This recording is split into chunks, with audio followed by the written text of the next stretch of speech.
Spirit World Experiences. Spirit World Experiences. Mission Unfinished. By Peter E. Johnson. From Relief Society Magazine, August 1920. I reached my mission field in Mississippi the 22nd of June, 1898, and on the 8th of August was taken down with chills and fever, which turned to malaria. I was so low that the mission president sent his counselor and 2 elders to see me in relation to being released and sent home. However, the yellow fever quarantine was placed on me, and I was not able to leave. Then it was that I had the following marvelous experience. I was lying on the bed burning up with fever insomuch that the elders, who had been sent to ascertain condition, became very much alarmed. They stepped out of the room and held whispered consultations. They were so far away that under ordinary conditions I could not have heard what was said, but in some manner my hearing was made so keen that I heard their conversation as well as if they had been at my bedside.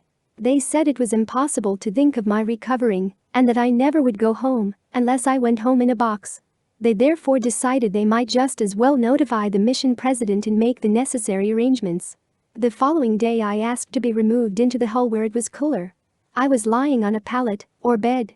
There was an attendant with me, the others having gone to Sunday school, which was being held about 100 yards away. Soon after they had left I was, apparently, in dying condition. My attendant became so fearful of my appearance and condition that he left me. I desired a drink of water, but, of course, was unable to get it myself. I became discouraged and wondered why it was that I was sent to Mississippi, and whether it was simply to die in the field. I felt that I would prefer death to living and enduring the fever and agony through which I was passing. I thought of my people at home and of the conditions then surrounding me, and decided that I might just as well pass from this life. Just as I reached that conclusion, the thought came to me, you will not die unless you choose death. This was a new thought to me, and I hesitated to consider the question. Then I made the choice that I would rather die. Soon after that my spirit left my body. Just how, I can't tell, but I perceived myself standing some 4 or 5 feet in the air, and saw my body lying on the bed. I felt perfectly natural, but as this was a new condition, I began to make observations. I turned my head, shrugged my shoulders, felt with my hands, and realized that it was I, myself. I also knew that my body was lying, lifeless, on the bed. While I was in a new environment, it did not seem strange, for I realized everything that was going on and perceived that I was the same in the spirit as I had been in the body. While contemplating this new condition, something attracted my attention, and on turning around I beheld the personage who said, "You did not know that I was here?" I replied, "No, but I see you are." "Who are you?" "I am your guardian angel. I have been following you constantly while on earth." "What are you going to do now?" I asked. "I am to report your presence, and you will remain here until I return," he replied. He informed me on returning that we should wait there, since my sister desired to see me and was busy at that moment. Presently she came. She was glad to see me and asked if I was offended because she kept me waiting. She explained that she was doing some work that she wished to finish. Just before my eldest sister died, she asked me to enter into this agreement that if she died first, she was to watch over me, protect me from those who might seek my downfall, and that she would be the first to meet me after death. We made the agreement, and that is why my sister was the first one of my relatives to meet me. After she arrived, my mother and other sisters and friends came to see me, and we discussed various topics much as we would on earth upon meeting old friends. After we had spent some little time in conversation, the guide came to me with a message that I was wanted by some of the apostles who had lived on the earth in this dispensation. As soon as I came into their presence, I was asked if I desired to remain there. This seemed strange, for it had never occurred to me that we would have any choice there in the spirit world as to whether we should remain or return to earth life. I was asked if I felt satisfied with conditions there. I informed them that I was, and that I had no desire to return to the fever and misery from which I had been suffering while in the body. After some little conversation, this question was repeated, and I still gave the same answer. Then I asked, if I remain here, what will I be asked to do? I was informed that I would preach the gospel to the spirits there just as I had been preaching it to the people here, and that I would do so under the immediate direction of the prophet Joseph. This remark brought to my mind a question which has been much discussed here, as to whether or not the prophet Joseph Smith is now a resurrected being. While I did not ask the question, they read it in my mind and immediately said, You wish to know whether the prophet has his body or not? I replied, yes, I would like to know. I was told that the prophet Joseph Smith has his body, as does also his brother Hiram, and that as soon as I could do more with my body than I could do without it, my body would also be resurrected to me. Once more I was asked if I desired to remain.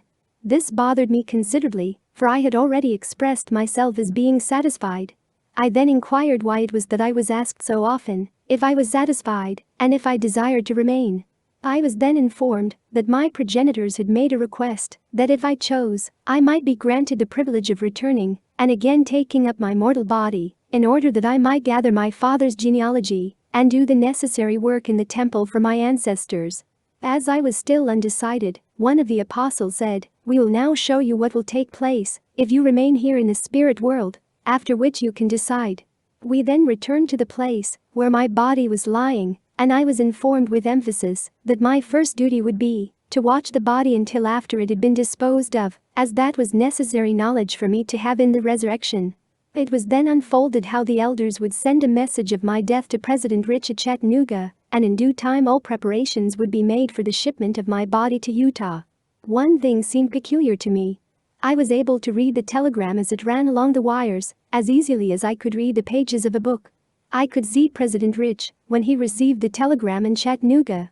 He walked the floor, wringing his hands, with the thought in his mind, how can I send a message to his father? The message was finally sent, however, and I could follow it on the wire. I saw the station and the telegraph operator at Price, Utah. I heard the instrument click as the message was received and saw the operator write out the message and send it by phone from Price to Huntington. I also saw clearly the Huntington office and the man who received the message. I could even see the people on the street as the message was circulated. I did not have to hear what was said, for I was able to read their thoughts from their countenances. The message was delivered to my aunt, who went out with others to find my father. In due time, he received the message. He did not seem to be overcome by the news, but began to make preparations to meet the body. I then saw my father at the railroad station in Price, waiting for my body to arrive. Apparently, he was unaffected, but when he heard the whistle of the train which was carrying my body, he went behind the depot and cried as if his heart would break. While I had been accompanying the body en route, I was still able to see what was going on at home. The distance, apparently, did not affect my vision. As the train approached the station, I went to my father's side, and seeing his great anguish, I informed my companion that I would return. He expressed his approval of my decision and said he was pleased with the choice I had made. By some spiritual power, all these things had been shown to me as they would occur if I did not return to my body. Immediately upon making this choice or decision, my companion said, "Good. Your progenitors will be very pleased with your decision." I asked why, and was told that it was their desire that I should return to my body and hunt up my father's genealogies and do their work in the temple. In all this time, no one had offered to touch me or to shake my hand. Just how my spirit entered the body, I can't tell, but I saw the apostle place his hands upon the head of my prostrate body, and almost instantly I realized that the change had come, and I was again in the body.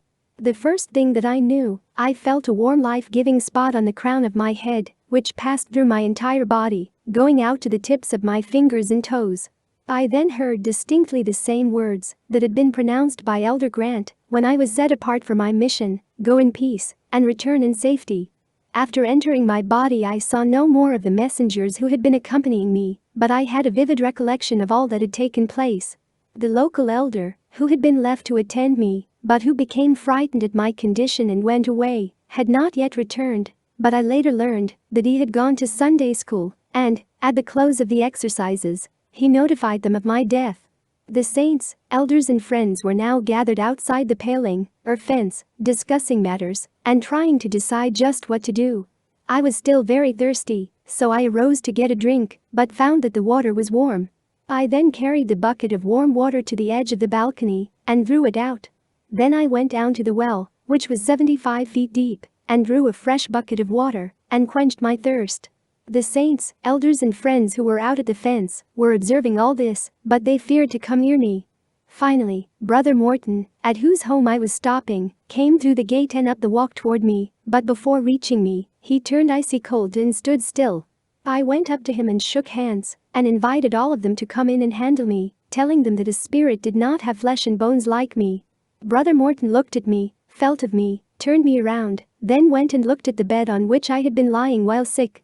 He then came back and handled me again and said, "I never was so scared in my life, for I thought you were a spirit."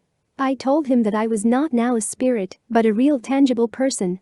"How could you carry that bucket of water?" he said, "throw it out and draw another, when for over a month you have had to be waited upon, and finally we all thought you were dead."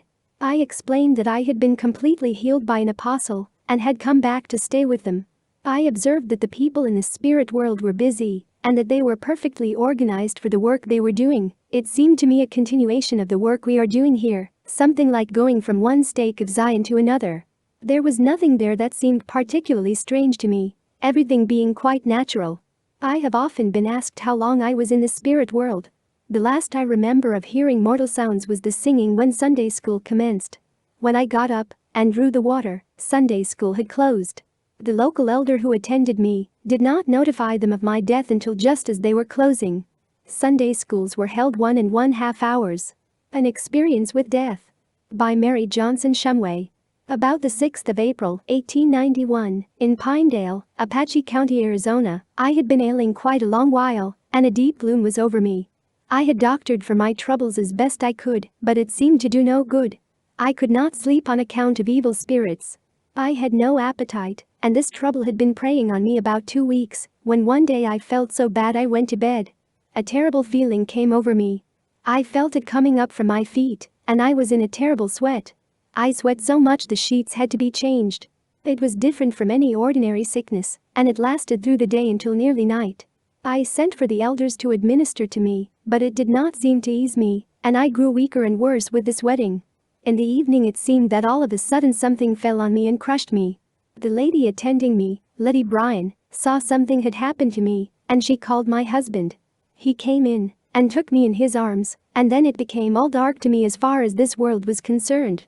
A light shone around me and about me, and the veil was raised so that I could see into the spirit world. I saw a great multitude of people, and I looked beyond them to what seemed like a sea of glass.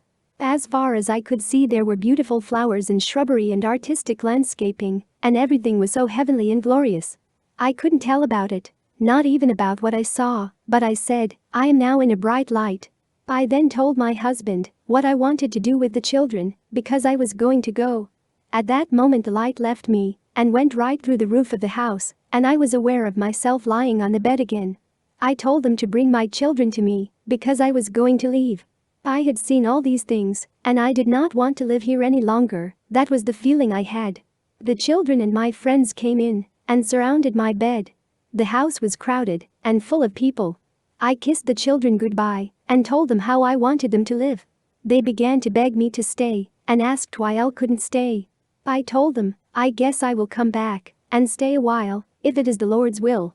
I felt that I had come back into a dark, gloomy world, far less inviting than the one I had just left. The elders got the oil and anointed me and stood around my bed and prayed for me. After they got through praying, I knew I was going to live. My mouth had been set so that I could hardly talk, but when they prayed for me, it began to be loosened. During this experience my body had been cold to the waist, and it was a week longer before they got me warmed up to normal temperature. After that all my misery was gone, the trouble was rebuked by the priesthood, and it left me, though I took no medicine. That same night I heard heavenly singing as plain as if it were just in the next room. I heard all the parts very clearly. The hymn they sang was "God Moves in a Mysterious Way." I heard that singing once again after that, and asked the people near me if they could not hear it too. It seemed so plain I thought surely they ought to be able to hear it. However, they said they could not hear it at all.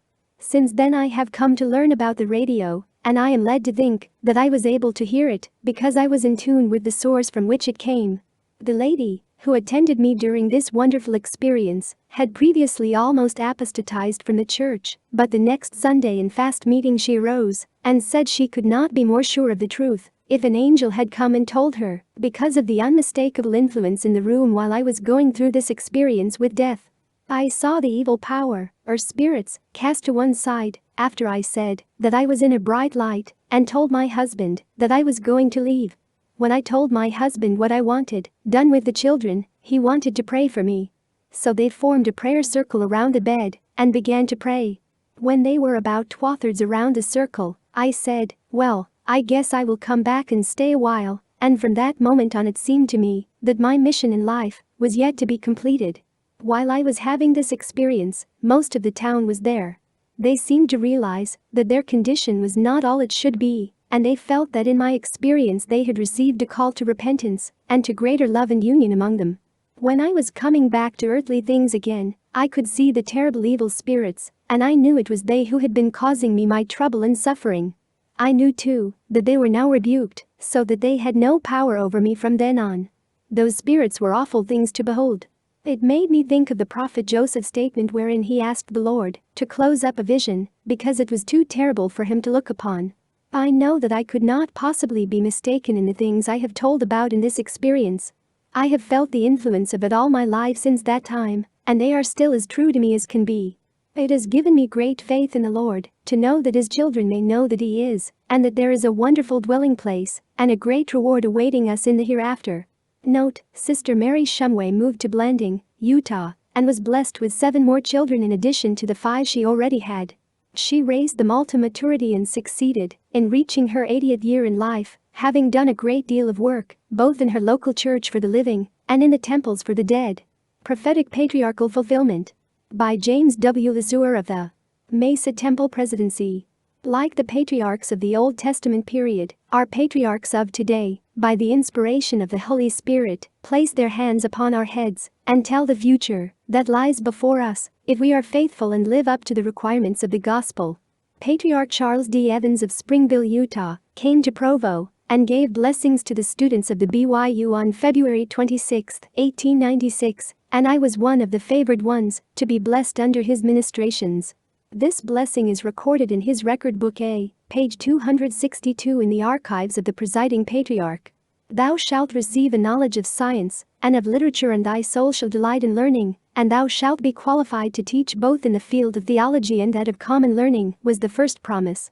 After being graduated from the BYU, I taught for a season in a business college, and for 4 years was principal and instructor in the Chandler Gilver, LDS Seminary, teaching theology.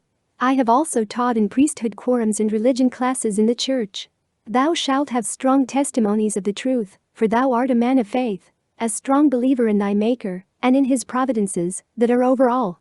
Thy faith shall increase, thou shalt command sickness, and it shall depart.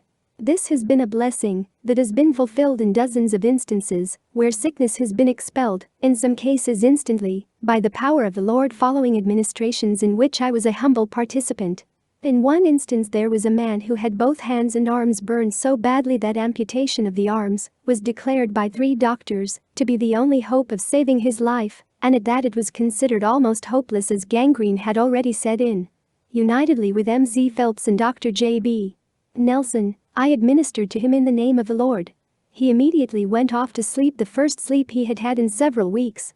The next morning when the surgeon came with his instruments to amputate his arms, they found new flesh forming, and the poison gone, and his arms were saved. I could relate many other remarkable instances of healing and fulfillment of this promise. The Lord shall give thee the gift of prophecy, and thou shalt see great things that are in the future, the downfall of kingdoms, etc. During the past years, I have had made known to me many things that were to come to pass pertaining to myself and immediate associates, both at home and in the mission field. The blessings of eternal increase shall be upon thee, and thou shalt have sons and daughters who will revere thee and be an honor to thy life. This is partially fulfilled in the sealing of my wife to me for time and eternity, with the promises accompanying the same, and the blessings of having had 3 sons and 5 daughters. And in thy hand shall be the power to seal on earth and in heaven. This has come to pass in the wonderful authority that has been conferred upon me as assistant president of the Arizona Temple, with authority to seal wives to husbands and children to parents for time and eternity. And thousands have been sealed by the authority conferred upon me by the first presidency of the church. Patriarch John Smith told me in a blessing he gave me that, thou shalt be a common judge in Israel. For 15 years I was president of the Maricopa Stake, and acted many times during that period as a common judge in Israel. He also told me that I would labor as a missionary on the Isles of the Sea. I performed missionary service on the Isles of England, Jersey, and Guernsey. Patriarch Charles D. Evans also pronounced this remarkable blessing with the other promises mentioned above. At the touch of thy guardian angel, thy spiritual vision shall be quickened. Thou shalt look beyond this world of flesh into a world of spirits, and behold its beauty and order, and commune with thy dead for their redemption. 4 years and 4 months after the blessing was given, this part was fulfilled in the following manner. I had been in the missionary field about 26 months when a messenger handed me a telegram which stated that my brother Frank had been killed by outlaws in Arizona while in a sheriff's posse, and that I was released to return home. I was horrified at the news, as Frank and I had been like Jonathan and David in our affections. He too had been called on a mission, but was told by the First Presidency to wait until I had returned from my mission. We had agreed when we last parted that we would gather genealogy, do temple work, and any other work the Lord wanted us to do. And now I was deprived of his association and help. I asked the elders to pray for me. Each one uttered a humble prayer in my behalf. Then I prayed and asked the Lord why my brother was taken, and if it was the Lord's will, for I wanted to feel that his will be done and not mine. Still, I wanted to know why my brother was called home. I was answered by a voice speaking from above, saying, "Your brother was called for a similar purpose to President Woodruff's son." I recalled having read of President Woodruff's testimony of his son being drowned in Idaho, and of his going to the Lord in prayer and asking why he was taken, when an angel appeared and asked which of all his sons he would prefer to have in charge of missionary work among his relatives who had died without a knowledge of the gospel. The president's reply was made by naming the son who had been drowned. Likewise, my brother was chosen to be in charge of missionary work among our relatives in the spirit world. My mourning for him was over, for I knew that he was well qualified for that all-important service. Although my sorrow had been assuaged by words of comfort from the Lord, still, I had a longing to see my brother. I felt in my heart that I would be able to see him. After returning home and learning of the awful crime of the outlaws, who took not only his life, but the lives of 5 others, I went on an inspection trip with my father into the mountains, where Frank had been in charge of the several bands of sheep. As we rode on horseback from sheep camp to sheep camp, I felt that Frank was with us. Everywhere we went they were talking about what a wonderful young man he was. Then when we retired at night, to sleep under the canopy of heaven, I had a feeling that he was so near that I could easily see him. After my father had retired, I went out a short distance and engaged in prayer, and asked the Lord for the permission of seeing him, and of witnessing the service he was engaged in. I had a firm belief that I would see him, and with that in mind I retired. As I lay there thinking about seeing him, all at once I felt a strange and queer feeling, and in another moment my spirit was outside of my body. I saw my body lying there beside my father, and then I saw a personage standing beside my spiritual body. The personage was dressed in white, and I knew he was my guardian angel. He said, "Come, go with me." Up we went a short distance over the trees, and then over the hills, valleys, cities, seas, until passing over a great distance, we presently came within a few moments into a large city. As we entered the city, I knew it was where the spirits lived who had not been resurrected. The city was very beautiful. The streets were bordered with trees, flowers and ornamental shrubbery. The buildings were not ornate with the fancy trimmings man adds on earth for decorations, but were of simple grandeur beyond description in their beauty and order. In the midst of the city, we came to a large building covering an entire block about like our 10-acre blocks, and it was 4 stories high. A door was opened by a young lady, who beckoned us to enter. My attending angel said, "This young lady is a relative of yours, who, while living in mortality, was killed. She is now doing missionary service among your relatives who have died without a knowledge of the gospel, and the people assembled here are your relatives awaiting to hear the gospel preached to them." I looked over the congregation and estimated that there were about as many as at conference time in the Great Salt Lake Tabernacle, between 10 and 12,000. They seemed eager to hear, and were a highly intelligent group. The seating was arranged in the form of an amphitheater, in circles with one tier of seats above the other, so that all could see the speaker and hear well, as the speaker stood in the center of the room far below where we were standing. He was also dressed in white, and in a clear, forceful address, explained the necessity of the atonement of the Lord, and of faith in him, and then led off a discussion of repentance and baptism. I thought, how like our missionaries in the field, for he used almost precisely the same arguments, except when he came to baptism, and after explaining the necessity of the second birth in water, as a means of securing forgiveness of sins to the repentant believer. He explained that they could not be baptized in the spirit world, that it was an earthly covenant and must be made while in mortality, otherwise it must be attended to vicariously for them by living relatives and friends acting as proxies and going into the baptismal fonts in the temples of God and being baptized and then confirmed for them, having the Holy Ghost conferred upon them, thus being baptized of the water and of the Spirit. He explained that there were faithful relatives now gathering their names from earthly records and going into these holy temples and doing the essential saving service for them. Then, as he finished his address to the attentive listeners, he turned around, for he had had his back toward me, and looked up at me and smiled the most joyous smile I have ever witnessed. Truly, he was filled with joy, and I was completely thrilled with ecstasy as I beheld the transcendent bliss which enveloped him. I thought, oh, if I should attain such supernal joy, I would be willing to go through any preparation the Lord desired of me. Standing by his side was a young lady of medium height, of round features, large piercing eyes and very beautiful appearance. I wondered who she was and was told by the angel that she was to be Frank's wife. I looked at her carefully so that I might know her. I met her again. Then we passed into two other departments in the same building, also containing the spirits of my relatives who were in the spirit prison.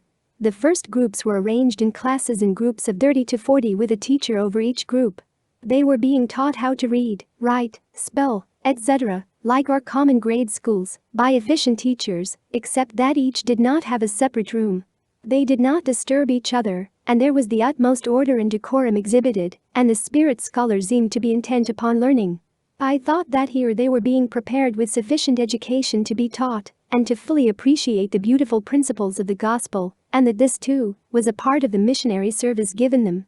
Note, in 1896 to 1900 literacy and education were not very extensive in the world, much less in earlier periods than that. Then the guardian angel said as we passed out of the third room, "We will go back to your body." Down through the city we passed, where the people seemed intent on service, and all was order and beauty. And then over the country we sped with lightning swiftness, viewing the panorama with kaleidoscopic unfoldment, and in a very short time, came again to the forest where my body was. I looked at my body, and at my father lying there, then out over the bedded sheep and the pines, and up into the handsome features of the angel, who smiled and nodded a goodbye, and in an instant my spirit re-entered my body and I sat up, and wakened my father, and told him of my marvelous experience. Afterward, as I told my mother of the young lady who had been killed, and described her, she recognized her as my cousin Nellie Oatkirk of Vernal, Utah, who, while riding a horse as the goddess of liberty in a parade on the 4th of July, was thrown off, her foot caught in the stirrup, and she was dragged some distance, and when the horse stopped she was dead. She was a very splendid young lady, and worthy of that missionary service. A few days after this, a Sister Kemp came from a neighboring town and sought an interview with my parents, saying that her young daughter who had died a few weeks previously had on her deathbed revealed that my brother, Frank Lesueur, had appeared to her and asked her to become his wife, and that she had consented. Then he told her to tell her mother about it and tell her also that she was going to die, and for her mother to go visit his folks and ask their consent to the union, and for them to have some relatives stand as proxies for them so that they could be sealed for all eternity in the holy marriage covenant. My folks called me in to help decide the question, and when Sister Kemp showed me the photo of the young lady, I recognized that she was the same young lady I had seen standing beside my brother as he concluded the service in the Spirit House. The work was attended to, and they were sealed by relatives standing as proxies in the Salt Lake Temple. Thus the words of the patriarch who had said that at the touch of my guardian angel, my spiritual vision would be quickened, so that I could look into the spirit world and behold its beauty and order, and commune with my dead for their redemption, all were duly and completely fulfilled. Raised from the dead. Condensed from the September-October 1929 issues of the Improvement Era. This story, true in every particular, shows the fulfillment of a prophecy made upon the head of Lorenzo Snow when he received a patriarchal blessing under the hands of the prophet's father, Joseph Smith Sr. It was given in the Kirtland Temple, and among other things were these promises: "Thou shalt become a mighty man. Thy faith shall increase and grow stronger until it shall become like Peter's. Thou shalt restore the sick. The diseased shall send to thee their aprons and handkerchiefs, and by thy touch their owners shall be made whole. The dead shall arise and come forth at thy bidding." It was March 3, 1891, and for several long weeks Ella Jensen, a young girl of 19 at Brigham City, Utah, had lingered, almost between life and death, with scarlet fever. Lee Bees, her girlfriend, was serving her as night nurse, and it was about 3 or 4 o'clock in the morning when, as Lee reports it, I was suddenly awakened by Ella calling me to get the comb, brush and scissors. She explained that she wanted to brush her hair and trim her fingernails and get all ready, for, said she, they are coming to get me at 10 o'clock this morning. I asked who was coming to get her.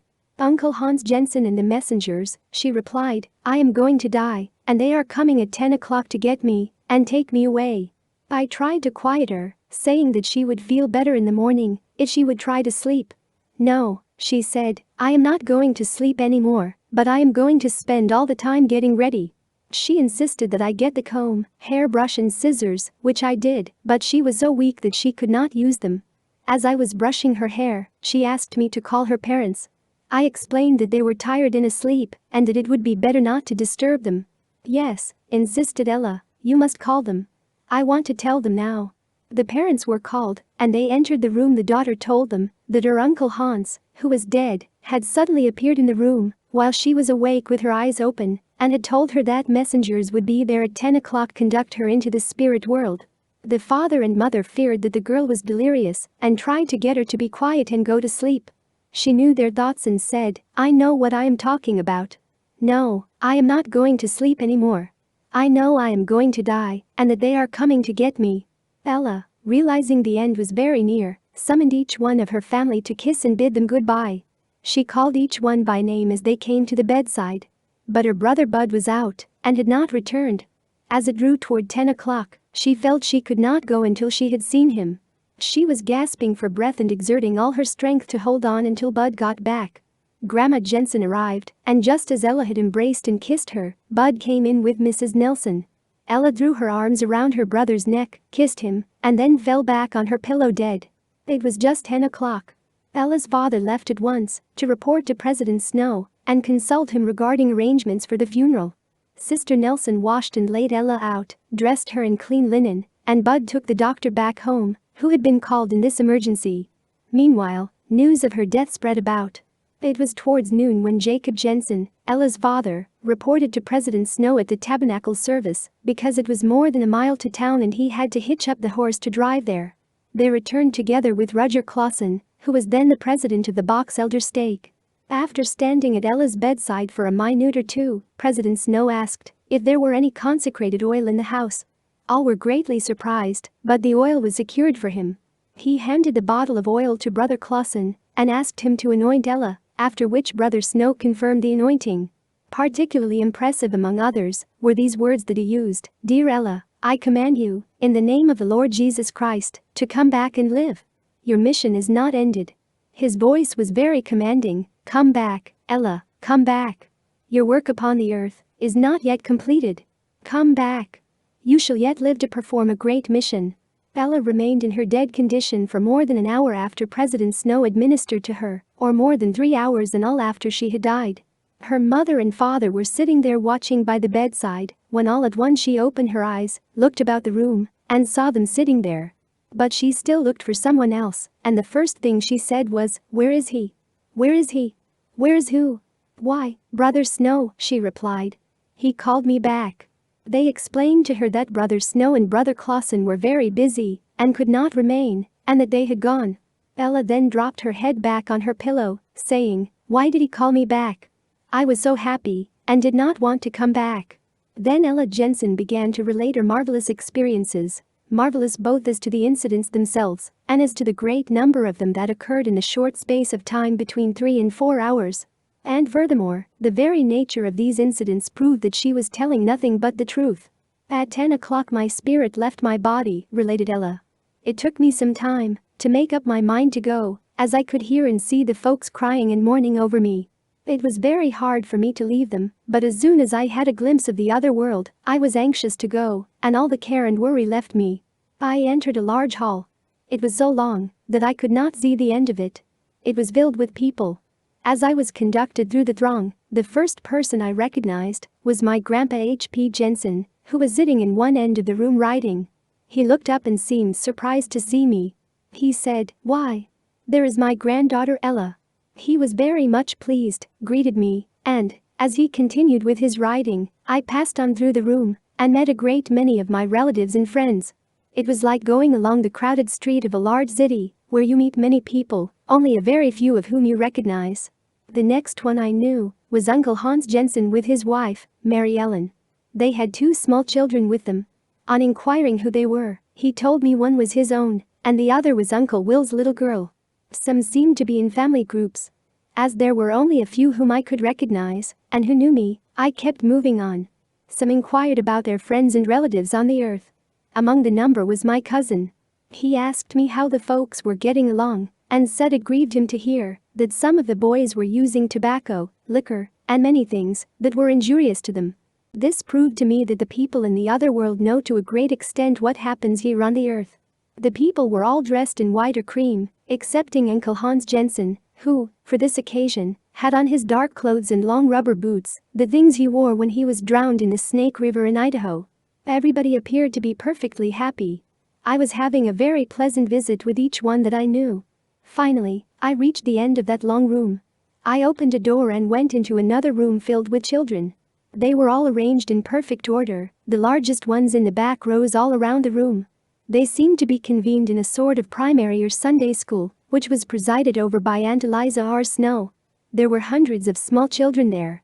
Note, Heber Q. Hale, while having a similar experience, noted that there were no babies in arms, only adult spirits, yet the age at which one had died could be readily recognized, and thus he at once recognized the infant son of Orson W. Rollins, the baby who had died a few years previously.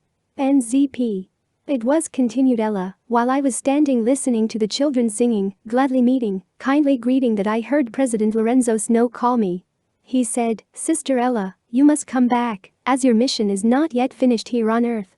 So I just spoke to Aunt Eliza R. Snow and told her that I must go back. Returning through the large room, I told the people I was going back to the Earth, but they seemed to want me to stay with them. I obeyed the call, although it was very much against my desire, as such perfect peace and happiness prevailed there, no suffering and no sorrow. I was so taken up with all I saw and heard that I did hate very much to leave that beautiful place. This has always been a source of comfort to me. I learned by this experience that we should not grieve too much for our departed loved ones, and especially at the time they leave us. I think we should be just as calm and quiet as possible, because, as I was leaving my mortal life, the only regret I had was that the folks were grieving so much for me. But I soon forgot all about this world in my delight with the other. For more than 3 hours my spirit was gone from my body. As I returned, I could see my body lying on the bed, and the folks gathered about in the room. I wanted to stay only a short time on Earth to comfort them. Ella frequently told of the terrible suffering that she experienced when the spirit again entered the body. There was practically no pain on leaving the body in death, but the intense pain was almost unbearable in coming back to life.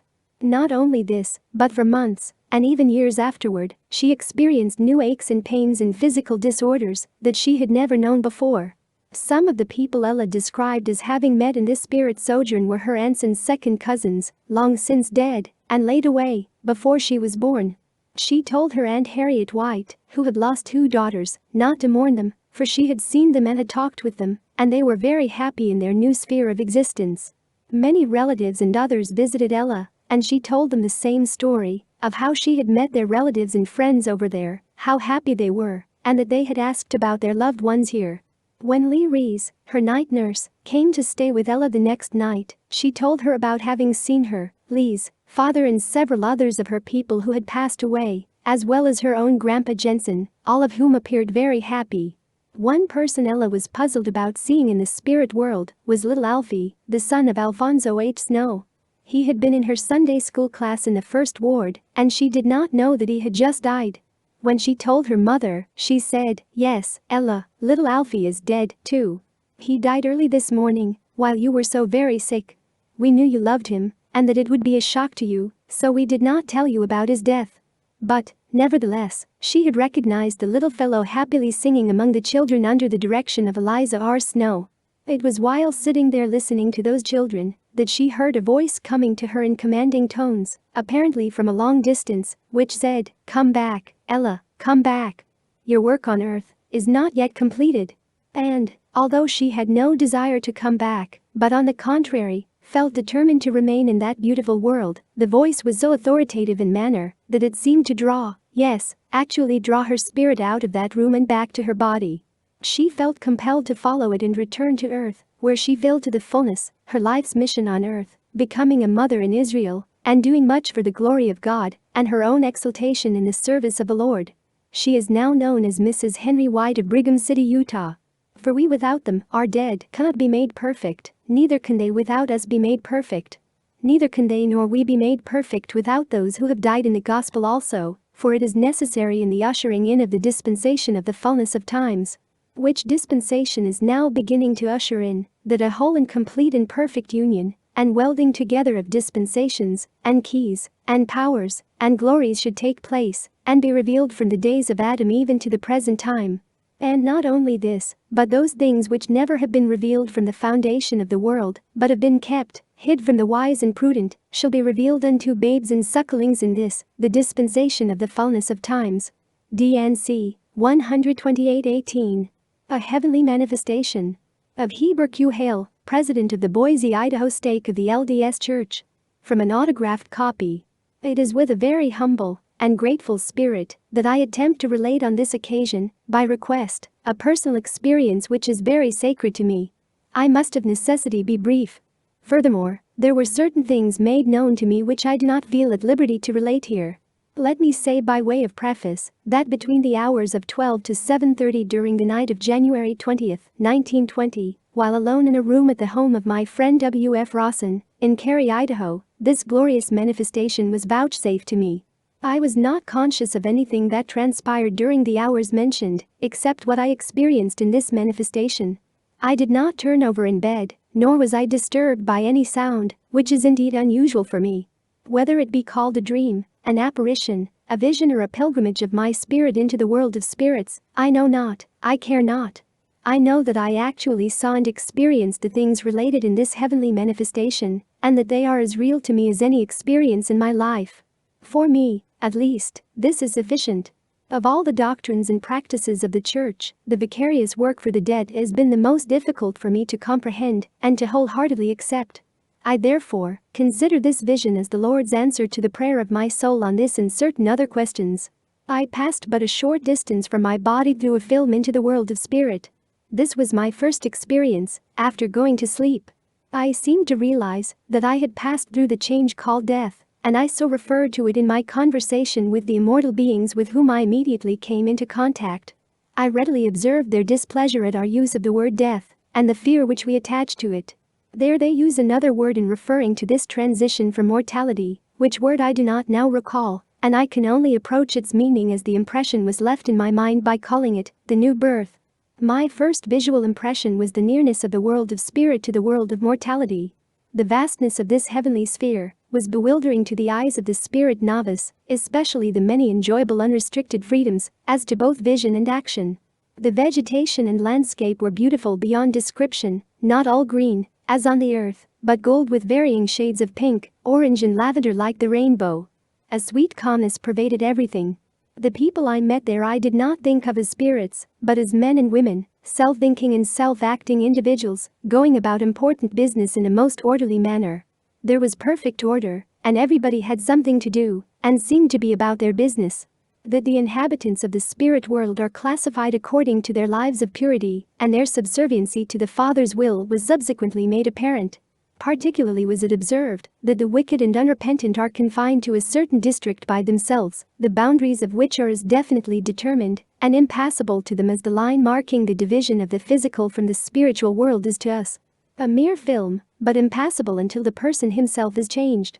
The world of spirit is the temporary abode of all spirits pending the resurrection from the dead and the judgment day.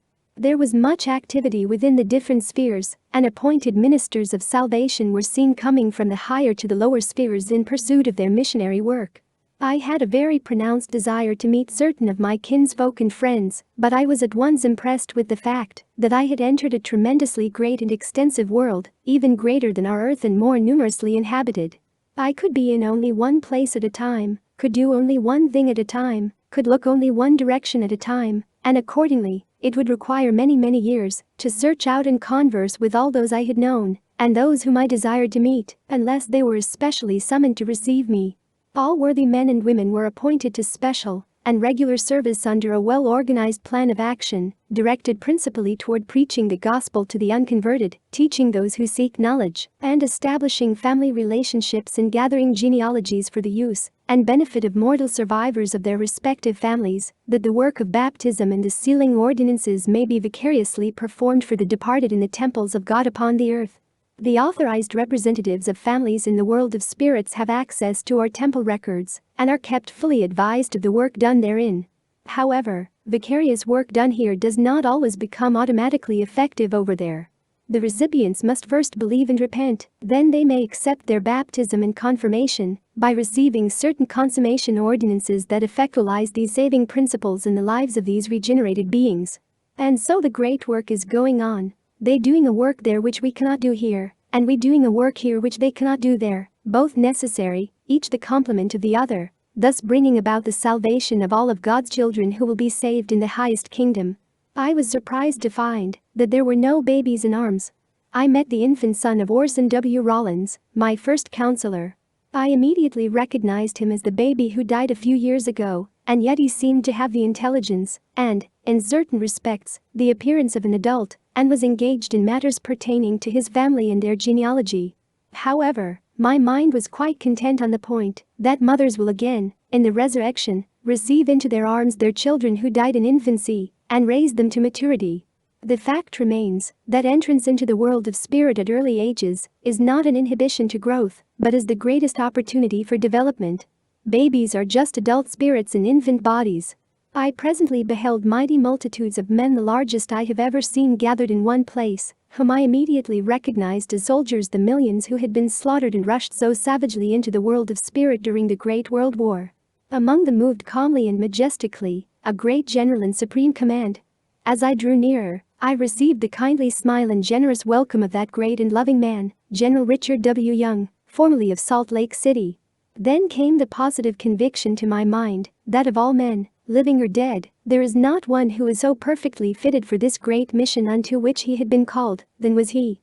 He commands immediately the attention and respect of all the soldiers under him.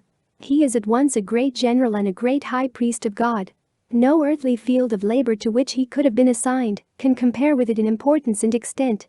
I passed from this scene to return later, when I found that General Young had this vast army of men completely organized with the officers over successive divisions, and all were seated, and he was preaching the gospel in great earnestness to them.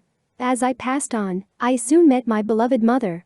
She greeted me most affectionately and expressed surprise at seeing me there, and reminded me that I had not completed my allotted mission on the earth.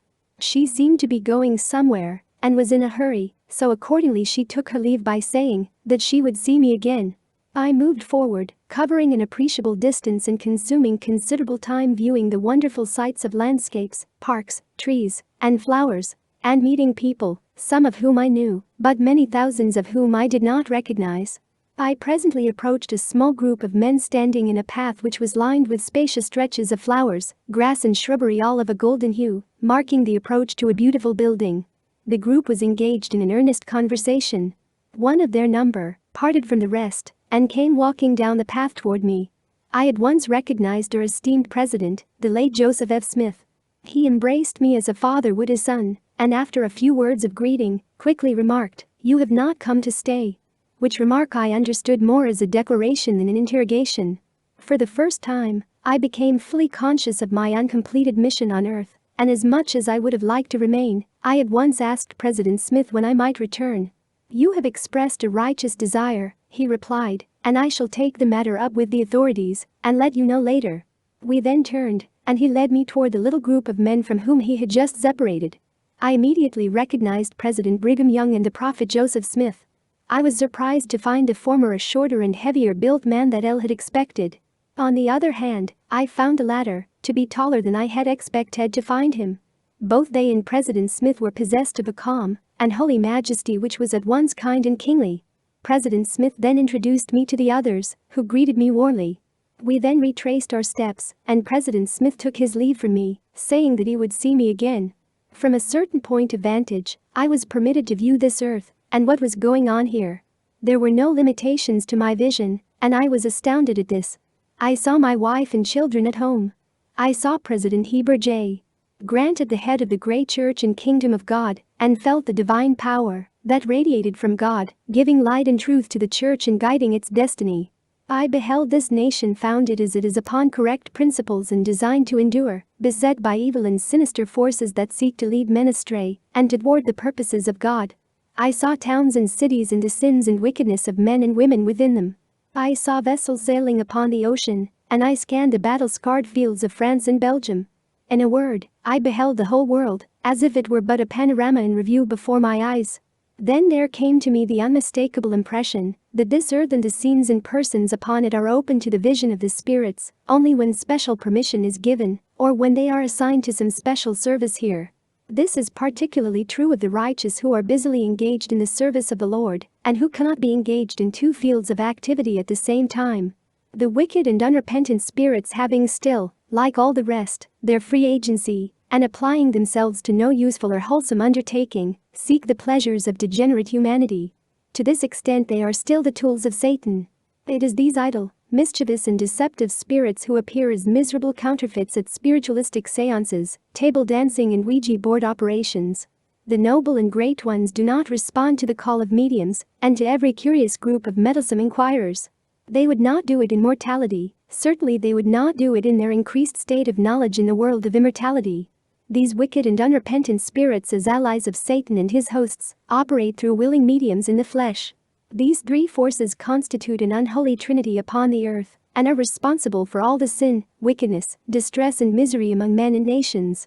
I moved forward, feasting my eyes upon the beauties of everything about me, and glorying in the indescribable peace and happiness that abounded in everybody and through everything.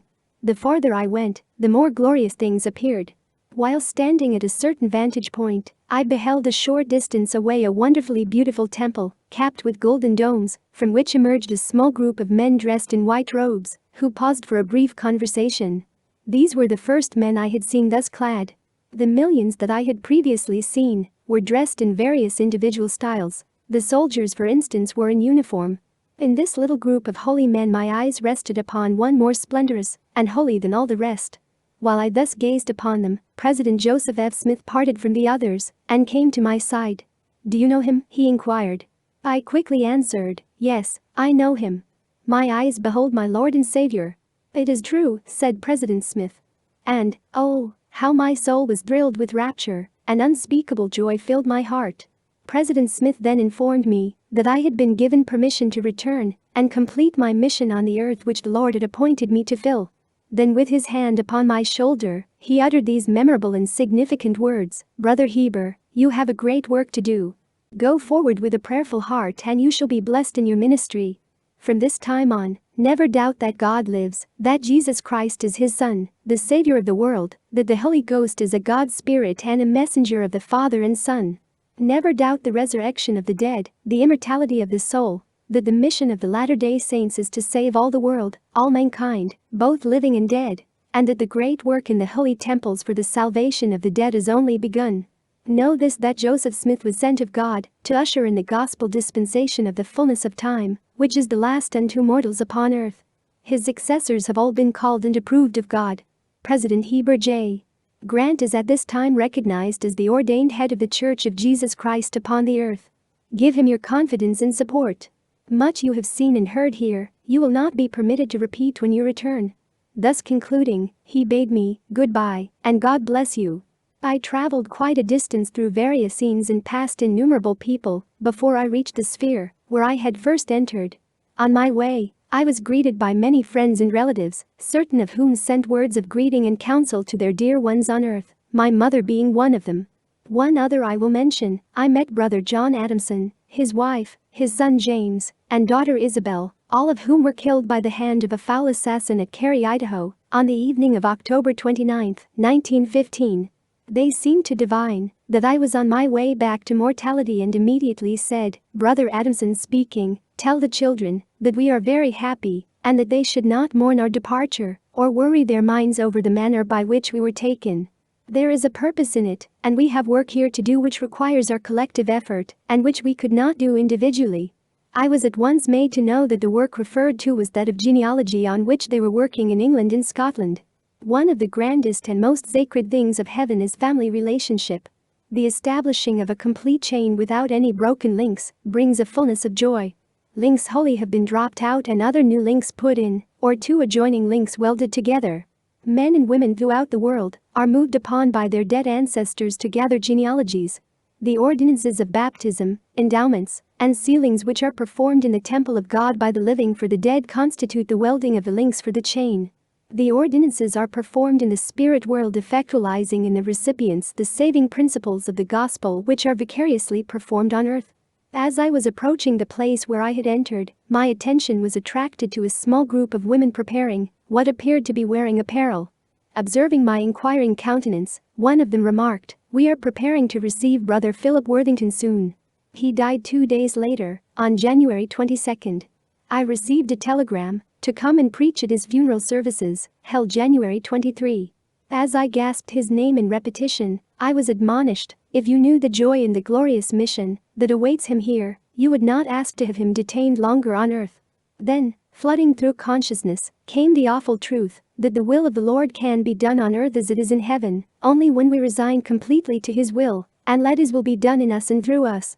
On account of the selfishness of man and the assertion of their personal will as against the will of God, many persons who might otherwise have been taken in innocence and peace have been permitted to live and have passed a life of suffering and misery, or debauchery and crime, and have lived to their peril and debasement. Men, women, and children are often called to missions of great importance on the other side, and some respond gladly, while others refuse to go, and their loved ones will not give them up. Also many die needlessly, because they have not faith to be healed. Others yet live on and pass out of the world of mortals without any special manifestation or action of the divine will. When a man is stricken ill, the question of prime importance is not is he going to live or die? What matter if he lives or dies, so long as the will of our Father is done? Surely, we can trust him with God. Herein lies the special duty and administration of the holy priesthood, namely, it is given the elders of the church to divine the will of the Father concerning the one upon whose heads their hands are laid. If for any reason they are unable to presage the Father's will, they should continue to pray in faith for the afflicted one, humbly conceding supremacy of the will of God, that his will be done on earth as it is in heaven. To the righteous, the birth into the world of spirit is a glorious privilege and a blessing. The greatest spirits in the family of the Father have not usually been permitted to tarry longer in the flesh than was necessary to perform a certain mission. They are then called to the world of spirit, where the field is greater and the workers fewer. This earth career, therefore, may be longer or shorter as the Father wills. I passed quietly out of the world of spirit at the point where I had entered it, and immediately my body was quickened, and I arose to ponder over and record the many wonderful things I had experienced. Let me here and now declare to the world that irrespective of what others may think and say, I do know of my own positive knowledge, and from my own personal experience, that God is the Father of all the spirits of men, and that He lives, that Jesus Christ is His Son, and the Savior of the world, that the spirit of man does not die, but survives the change called death, and goes into the world of spirit, that the world of spirit is upon or near this earth, that man's individuality is not lost by death, nor is his progress inhibited, that the spirits will literally take up their physical bodies again in the resurrection, that the gospel is now being taught to the spirits, and the great work of saving the Father's family among the living and dead is in progress, and that but comparatively few will be lost. That the gospel of Jesus Christ has again been established upon the earth with all the keys, powers, authority and blessings through the instrumentality of the prophet Joseph Smith, that this is not only the power that will save and exalt everyone obedient to it, but will ultimately save the world, that the burden of our mission is to save souls unto God, and that the work for the dead is no less important than the work for the living.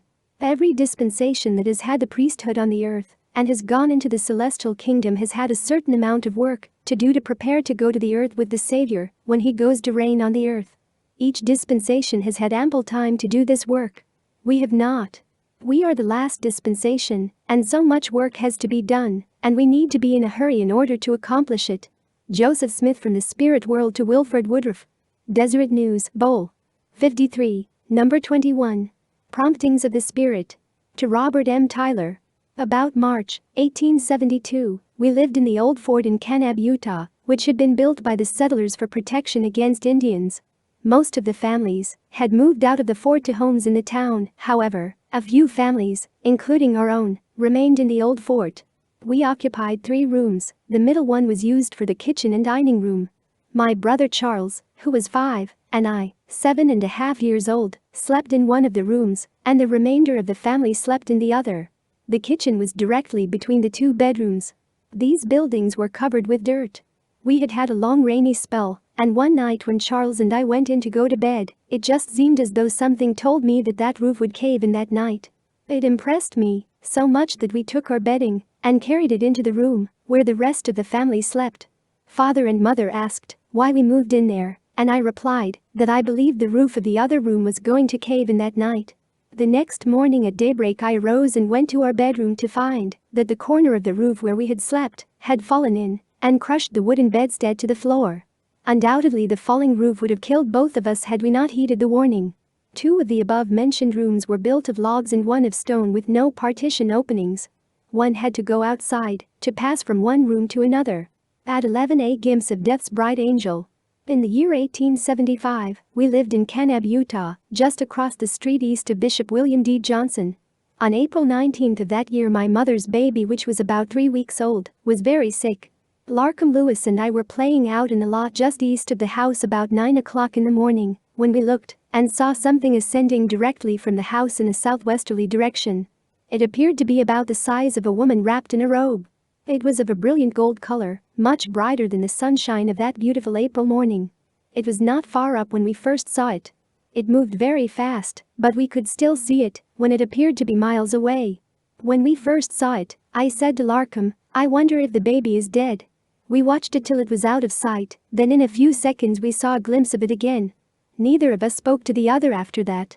Larkham ran home and told his mother that he and I had seen an angel. And I ran to the house and found that the baby was dead. Later in the day I was at Larkham's home on the same block, and his mother said to me, "Larkham says you and he saw an angel this morning." I told her I did not know what it was, and then described it to her. I was 4 months less than 11 years old, and Larkham was somewhat younger. At 12 saved by a voice from an invisible source. About the 10th of October, 1876, at Pangach Lake it had snowed all day until about 4:30 p.m. We had about a dozen cows that were grazing across the flat from our place and a short distance up on the mountain.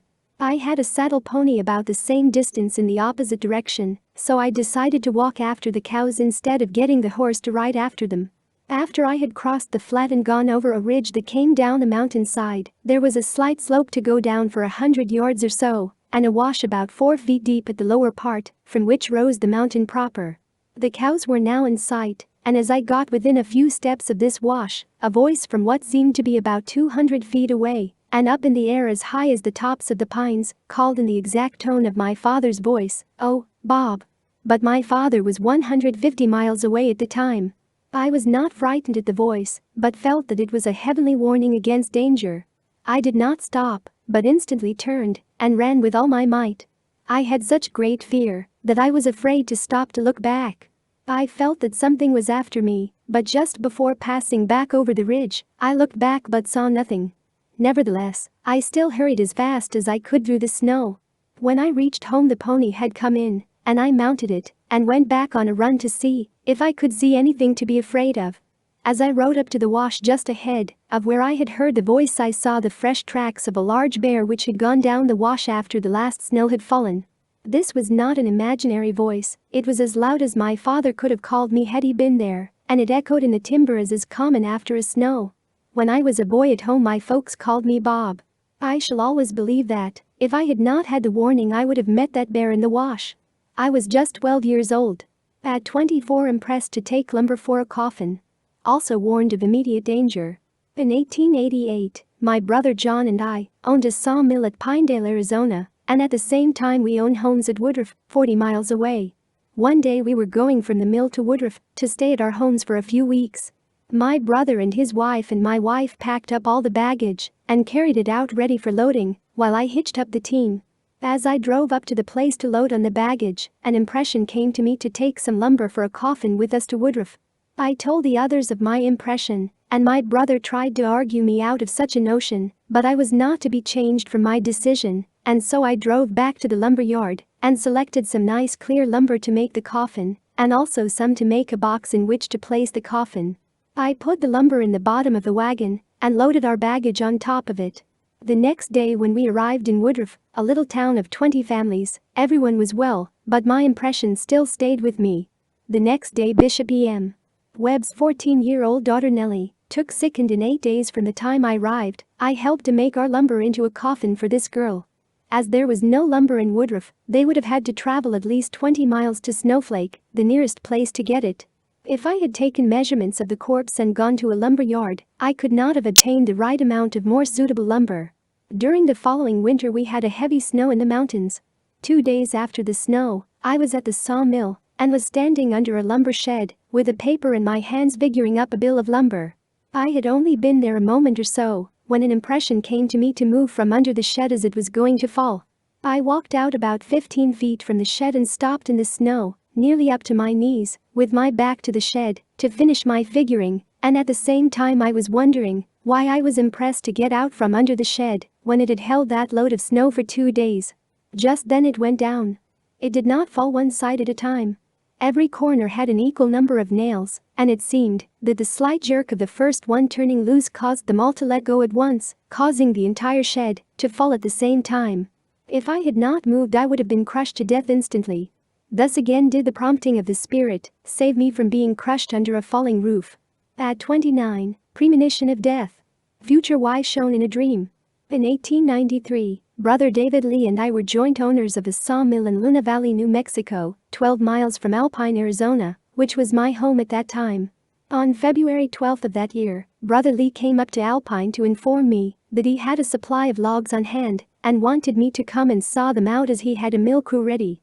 I went with Brother Lee to Luna Valley and stayed all night at his place, intending to go the next morning to the mill and commence work. But in the morning I had an impression that a death was going to occur in my family, and by the time we had breakfast over and saddled our horses ready to go to the mill, I was so impressed that I was fairly trembling in anticipation. I told Brother Lee that I was not going to the mill but was going home and told him how I felt. He said he believed in these impressions and would do as I was intending to do if he were in my place. It was 12 miles home and quite deep snow for more than half the way. The farther I went, the more anxious I became, and the faster I traveled. However, when I reached home I found all well and nothing wrong. Nevertheless, the impression still remained with me. That evening a neighbor came and spent the evening and stayed until 10 o'clock. We went to bed, and about 11 o'clock my wife awakened me and told me she was sick. I went for her father and mother, and then for the doctor. She grew steadily worse, so I went for the bishop. We did everything we could for her. At 2 o'clock a baby girl was born, and at 5 o'clock my wife passed away. The baby lived 10 hours, then died and was buried with its mother.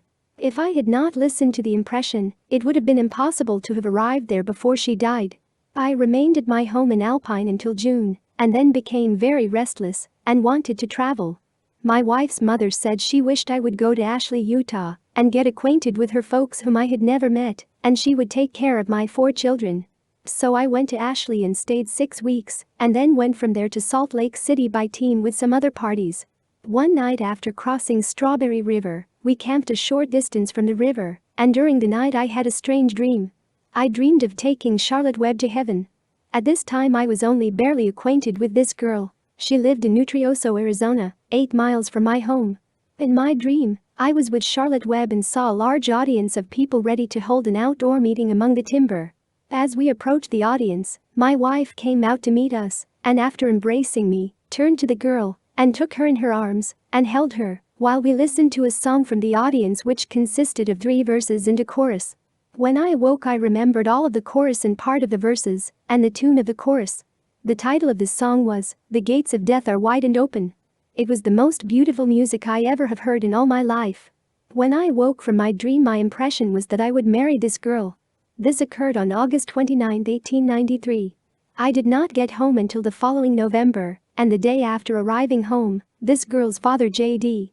Webb came from Nutrioso and told me that he had bought Brother Lee's half of the mill provided it was satisfactory to me, which of course it was, for my previous impression still remained with me. He then told me that he had a stock of logs ready for me to saw, and as I was the sawyer, he had been waiting for me. I told him I was ready to go the next day. He then asked me if I had anyone in mind to cook for us at the mill. I told him I had not. He asked if I would care if he brought his daughter and a young married lady to cook for us, and of course, I readily agreed to that also. The next day he came through Alpine on his way to Luna Valley to the mill. The two girls and a man passed through the town on a wagon and Brother Webb came up to my place on horseback. I saddled a horse, and we soon overtook the wagon. When I saw the girl I was reassured in my impression that I would marry her. Even though I learned from others a few days later that she was engaged to another man, my impression was not changed in any way. She told me, after we were married, that she had had the same impression when she met me, and that if she did not get me, she would not have the other man regardless. I did not attempt to make love to her, however, until after I had learned that she had discharged the other man. Then everything went along lovely, and we were married on the 15th of the following February. Not until after we were married did I tell her of my dream that I had in Utah.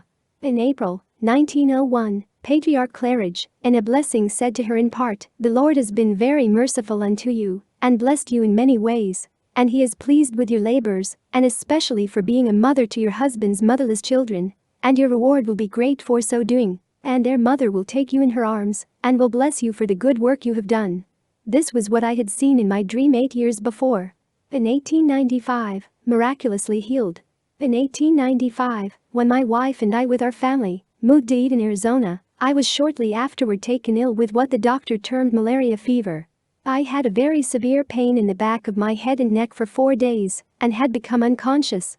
My wife was crying over my condition, and a young man asked her what she would like to have done, and she replied, "We are strangers here, but if I could have what I would like to have, I would have the elders." The young man hurried and brought 3 elders who administered to me, and when about half through with the sealing of the anointing, I was instantly made well. When they took their hands from my head, I raised my head and turned it in every direction to see if I could feel any pain, and discovered that the pain was entirely gone. The Lord had healed me instantly. Note, there are many more very outstanding experiences of this nature, which Brother Tyler reports in his little booklet entitled Faith-Promoting Incidents in the Life of Robert M. Tyler, but space will not permit us to reproduce them all here. However, we will give the last, and perhaps the most interesting, of all these experiences which he reports in this booklet. My dead son takes a wife. In March 1918, after my son, Robert M. Tyler Jr., was drafted into the United States Army, and while stationed at Camp Kearney, California, I wrote him a letter and told him that we hoped for his safe return from the war, and we would pray for him, but in case he should not return, that I would have some good girls sealed to him for eternity. This letter I wrote on the typewriter and addressed the envelope on the machine. This was the only letter I wrote him on a typewriter. He died in France, and when we received his personal effects, the envelope from this letter was rolled up in the little roll that he carried with him in his pack. It would appear that the letter had made quite an impression upon him. In September 1919, I was working on a railroad at Globe, Arizona, as a bridge carpenter, where we had a string of a dozen cars or so for various uses, which we called the camp. Among them were 2 passenger cars converted into bunk rooms, with a box car for a dining room and another for a kitchen. Brother Hans Nielsen, whom I had known since boyhood, was working in the same gang with me. We had been separated for about 15 years, and we were talking over our family conditions during the time of our separation. I told him of the death of my son, Robert, and he told me that his oldest daughter, Elizabeth, had also died shortly after she became 16. Nothing more was said or thought about the matter for 2 or 3 weeks. Then for about 3 days it seemed that my son, Robert, was around me all the time. I felt his presence so strongly that I felt as if I could speak to him, and looked around me several times to see if I could see him. On the 4th morning, when I awoke, he seemed to impress me more than ever before, and I thought to myself that the boy wished me to do something for him. Then it came to me that he wanted this girl sealed to him for eternity. I went into breakfast and was the first one up from the table. Brother Nielsen followed me out, and as we stepped down on the ground from the car, I asked him how old he had said his daughter was when she died. Just then one of the workers came up and started to speak to us, but Brother Nielsen answered me without speaking to the other man. "She was 16, and I know what you are going to ask me, and it will be all right, and I will see you later." Then a 4th man came up And when the two workers began to talk, Brother Nielsen and I went around the car and he said, "You were going to ask me to let you have my daughter sealed to your son, weren't you?" "Yes," I answered. And then he said, "I knew that, because she has been after me about it for 4 days too, and I was going to speak to you about it if you hadn't spoken to me." The next month my wife and I went up to the St. George Temple and had this work performed. Death by appointment. The prophet Joseph held the keys of this dispensation on this side of the veil, and he will hold them throughout the countless ages of eternity. He went into the spirit world to unlock the prison doors and to preach the gospel to the millions of spirits who are in darkness. And every apostle, every 70, every elder, etc., who has died in the faith, as soon as he passes to the other side of the veil, enters into the work of the ministry, and there is 1,000 times more to preach to there than there is here. I have felt of late as if our brethren on the other side of the veil had held a council, and that they had said to this one and that one, "Cease thy work on earth, come hence, we need help." And they have called this man and that man. Perhaps I may be permitted to relate a circumstance with which I am acquainted in relation to Bishop Roskilly of Smithfield, Cache Valley, Utah. On one occasion he was suddenly taken very sick near to death's door. While he lay in this condition, President Peter Mogan, who was dead, came to him and said, "Brother Roskilly, we held a council on the other side of the veil. I have had a great deal to do, and I have the privilege of coming here to appoint one man to come and help. I have had 3 names given to me in council, and you are one of them. I want to inquire into your circumstances." The bishop told him what he had to do, and they conversed together as one man would converse with another. President Mogan said to him, "I think I will not call you. I think you are wanted here more than perhaps one of the others." Bishop Roskilly got well from that hour. Very soon after, the second man was taken sick, but not being able to exercise sufficient faith, Brother Roskilly did not go to him. By and by this man recovered, and on meeting Brother Roskilly he said, "Brother Mogan came to me the other night and told me he was sent to call one man from the ward." And he named 2 men as had been done to Brother Roskilly. A few days afterwards the third man died. Now, I name this to show a principle. They have work on the other side of the veil, and they want men, and they call them. And that was my view in regard to Brother George A. Smith, when he was almost at death's door. Brother Cannon administered to him, and in 30 minutes he was up and ate breakfast with his family. We labored with him in this way, but ultimately, as you know, he died. But it taught me a lesson. I felt that man was wanted behind the veil. We labored also with Brother Pratt, but he too was wanted behind the veil. Journal of Discourses, Bol. 22 334. The spring blew trumpets of color. Her green sang in my brain. I heard a blind man groping, tap, tap, with his cane. I pitied him his blindness, but can I boast that I see? Perhaps there walks a spirit close by, who pities me. A spirit who hears me tapping the 5-sensed cane of my mind. Amid such wondrous glories, that I am worse than blind. A convent sister sees a vision and has a remarkable conversion. This true but very unusual story is undoubtedly without parallel or precedent in the entire history of the Church. It is about the conversion of a very devout white sister in a Catholic convent to the gospel and church represented by the much despised Mormons of that vicinity. Some 30 years ago there was a young girl living in Holland who, in the bloom of youth, looked at life as nothing more than a round of happiness, dreaming ever of great romances. A very outstanding youth of Jewish extraction fell in love with her, and their love was deeply mutual. This romance, however, did not receive the approval of the girl's mother, who naturally did not wish to see her children marry outside of the Holy Roman Church. Worried and concerned for the spiritual welfare of her child, the mother went to the priest for advice.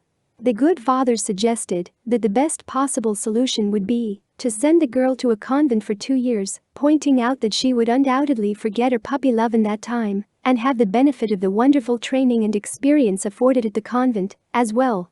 Through the pressure and influence of parents and priest, the girl accepted the convent life and soon became so enwrapped in this high spiritual existence that all longing for worldly things left her.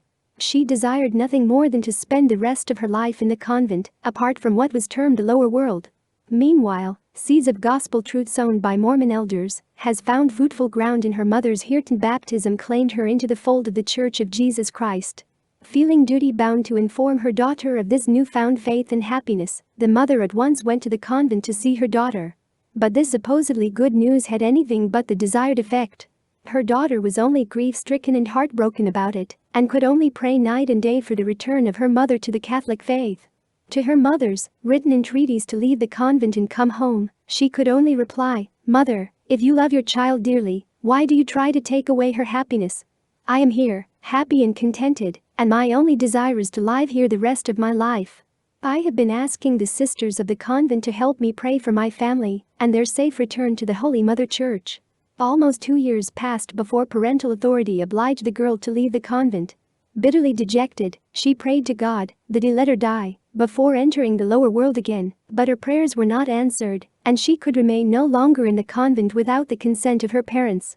So, embracing each of the convent sisters in a fond and tearful farewell, she departed, with the good father of the convent, giving her a final warning to beware of those dreadful Mormons who had come to Holland for the foul and secret purpose of luring away beautiful maidens to become the concubines and slaves of high Mormon polygamists in the wild west of America, a fate worse than death. One can well imagine the homecoming of this frightened little white sister. Her mother had invited some of these very Mormon elders to dinner for the occasion, and there they were around the table as she entered the home. Although the elders were quite friendly and offered to shake hands with her, she told them she could not permit it, for she was positive that they were servants of Satan, and that they were guilty of dragging her own brother and sister and mother to perdition. But still the elders only tried to be very kind to her, and gave no sign of being hurt or offended at her reproach.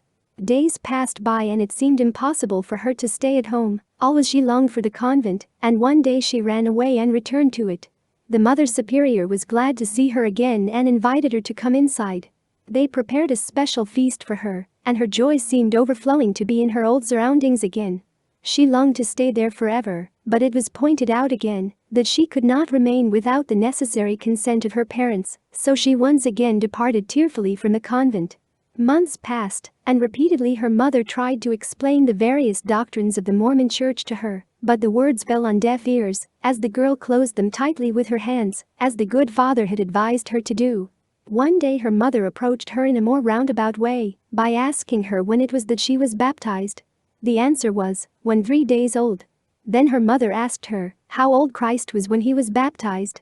About 30 or 31 years old, was the reply.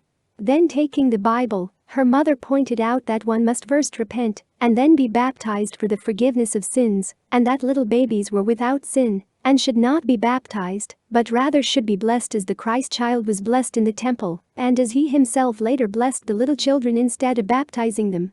And that this, incidentally, was the method followed by the Mormon Church. That night just before going to bed, a strange mental picture or vision of the mind presented itself to the perturbed girl. In it, the Catholic Church seemed to be likened to a huge pan full of water with a tiny hole in it, through which all the water gradually drained out until the pan was left empty and barren. Being unable to understand the true significance of this likeness, she bent down on her knees and asked the Lord to give her through a dream or some other sign a clearer meaning and understanding of this vision. She admitted to God that she knew the Catholic Church was the only true church, but that there was one thing she could not understand, the baptism of babies, and would God help her to understand these things. Then going to sleep she dreamed a strange dream in which she saw herself bound and tied on a long table. On each side of the table were 7 men with large flails in their hands with which they began to beat her. They hit her so hard that her flesh was broken in many places and her blood streamed upon the ground. She pleaded to God for help, but the men only continued their torturous beating. And to make it worse, they opened her wounds and poured a black substance into them that made her pains more excruciating and unbearable than ever. Suddenly about 7 feet from the table an old man with a long white beard appeared, whom the others disregarded at first, but obeyed when he spoke to them in the following words. "This is like unto the 3 Hebrews in the fiery furnace who were rescued by an angel of God. Release her." Immediately the men cut the ropes that bound her and she stood up, and there before a great multitude of people who gathered about, she raised her right hand and said in a loud voice, "I know that the prophet Joseph Smith is a true prophet of God, and that I must be baptized for the forgiveness of my sins. I know that the Mormon Church is the true church of Jesus Christ." And with these words she awoke. Believing the dream to be of an evil source, she at once began to pray to God, telling him that this dream must be from Satan who had overheard her prayers, but if it should be that it was not from Satan, but from God, to permit her to have the same dream again, or to otherwise let it be banished from her thoughts. Then she asked forgiveness for doubting, even for the moment, the genuineness of the Mother Church. Returning to sleep, the very same dream was repeated in every detail, and she awoke once more to plead with God that it was impossible for her, a convent sister of the Holy Mother Church, to believe the Mormon Church to be his true church, and Joseph Smith to be his prophet. Surely, she knew with all her heart that the Pope of Rome was the true vicar of God upon earth. But her questioning mind made her beg of God to repeat the dream a third time, if it were from him, otherwise to please forgive her for approaching him about it. Knowing that the Father would answer her prayers in this crucial moment of decision, she went to sleep again and received the very identical dream in all its exact and vivid detail for the third time that night. When she awoke this time it was morning, these 3 identical dreams having taken the entire night, leaving her tired and exhausted, but convinced that her dream really was from God. Thereupon she covenanted with her Heavenly Father to bear this remarkable testimony wherever he might send her on the face of the earth. Hurriedly, she ran down to her mother and told her of this strange dream that had been repeated to her 3 times during the night, and that now she was completely converted and ready to become a Mormon. Weeping for joy, her mother raised up in bed and, unable to restrain herself further, said, "Oh, my daughter, I too saw it all happen in a dream last night. And I saw Sister Cohen and Sister Murrin come here to go with us down to the watery grave where you are to be baptized."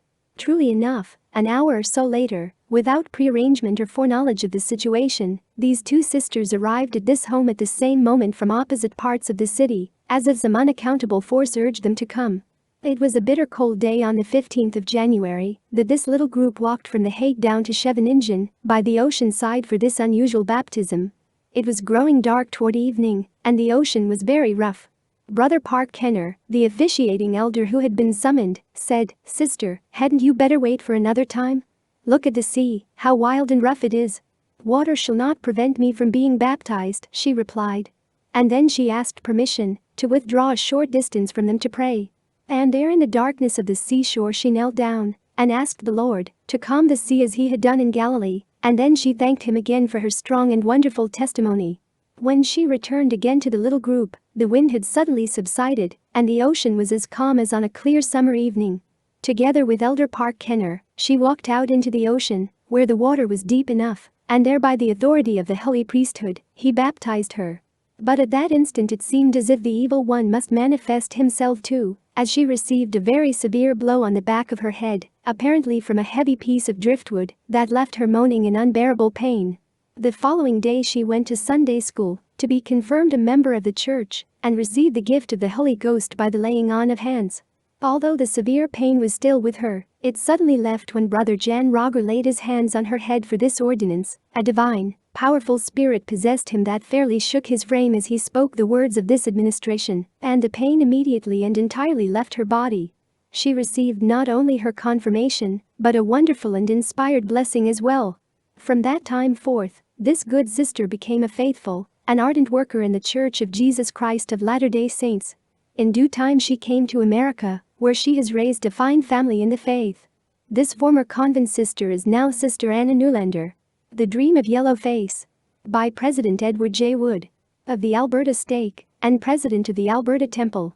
About the year 1910, a very fine-looking Indian, calling himself Yellow Face, called in Cardston, and said he had with him 20 families of the Cree Nation from eastern Canada, and that they were wandering over the country to find a good trapping country. As they liked the look of this corner of Alberta, they requested permission to camp on some of the vacant lands in our vicinity. Yellow Face had fairly well-educated young men in his company who could talk pretty good English. These acted as interpreters. They had a written language, the characters resembling very much the characters seen on the facsimile cut shown in the Pearl of Great Price. Yellow Face had rather sharp features, a well-shaped forehead, with deep-set eyes. His color was a lighter brown than that of our blood Indians. He was nearly 6 feet tall, was very dignified and seemed highly intelligent. We directed him and his company to the west section, where there were lands with many lakes and plenty of grass for their horses. In a few days, Yellow Face sent word to me that they preferred the upper parts of the Cochrane Ranch lands, and that his company had encamped on the Belly River near the bridge, waiting to hear from me as to their trapping on our church lands. I sent word that if they would go on the hay lands and do some work in grubbing out a lot of low willows, they might earn a little money that way and also earn the right to do some trapping. to which proposal they willingly assented. They wasted no time and soon went to the store at Mountain View, a town 5 miles from their camp, and had some fine muskrat hides to sell, and also some finely beaded moccasins, well-tanned rugs, and Indian curios. They did a lot of buying and selling in the Mountain View stores, and some trading in Cardston during the trapping season. While in Mountain View, they seemed very curious about our meetings and asked to attend public services and also ward reunions of any kind, but while in attendance they would talk very little. When the season was about over for trapping, they came and very politely said goodbye and seemed to appreciate our allowing them to use the church lands. They came back the next year, and again the third year, and traded and acted much as they did before, and never seemed to wish to get acquainted with us, until one day near the close of the season, Yellowface and his council of chiefs, comprising the head of each family making 20 chiefs, sent to Mountain View for the church chief, bishop, to come at once to their camp and meet with their council. The bishop went and found them all seated around the edge of the tent and wondered what they might desire of him. When the bishop entered, Yellowface stood up and asked the bishop to stand in the center of the circle and address them. The bishop hardly knew what to say, but tried to explain, through their interpreter, the first principles of the gospel and other truths he thought they would understand about our revealed gospel. He spoke over half an hour and realized they did not seem much interested, so he sat down and talked briefly on local matters, invited them to come to Mountain View to the meetings, and left feeling he had not made much of an impression. About a week after, they sent for him to come among them again and talk to them once more.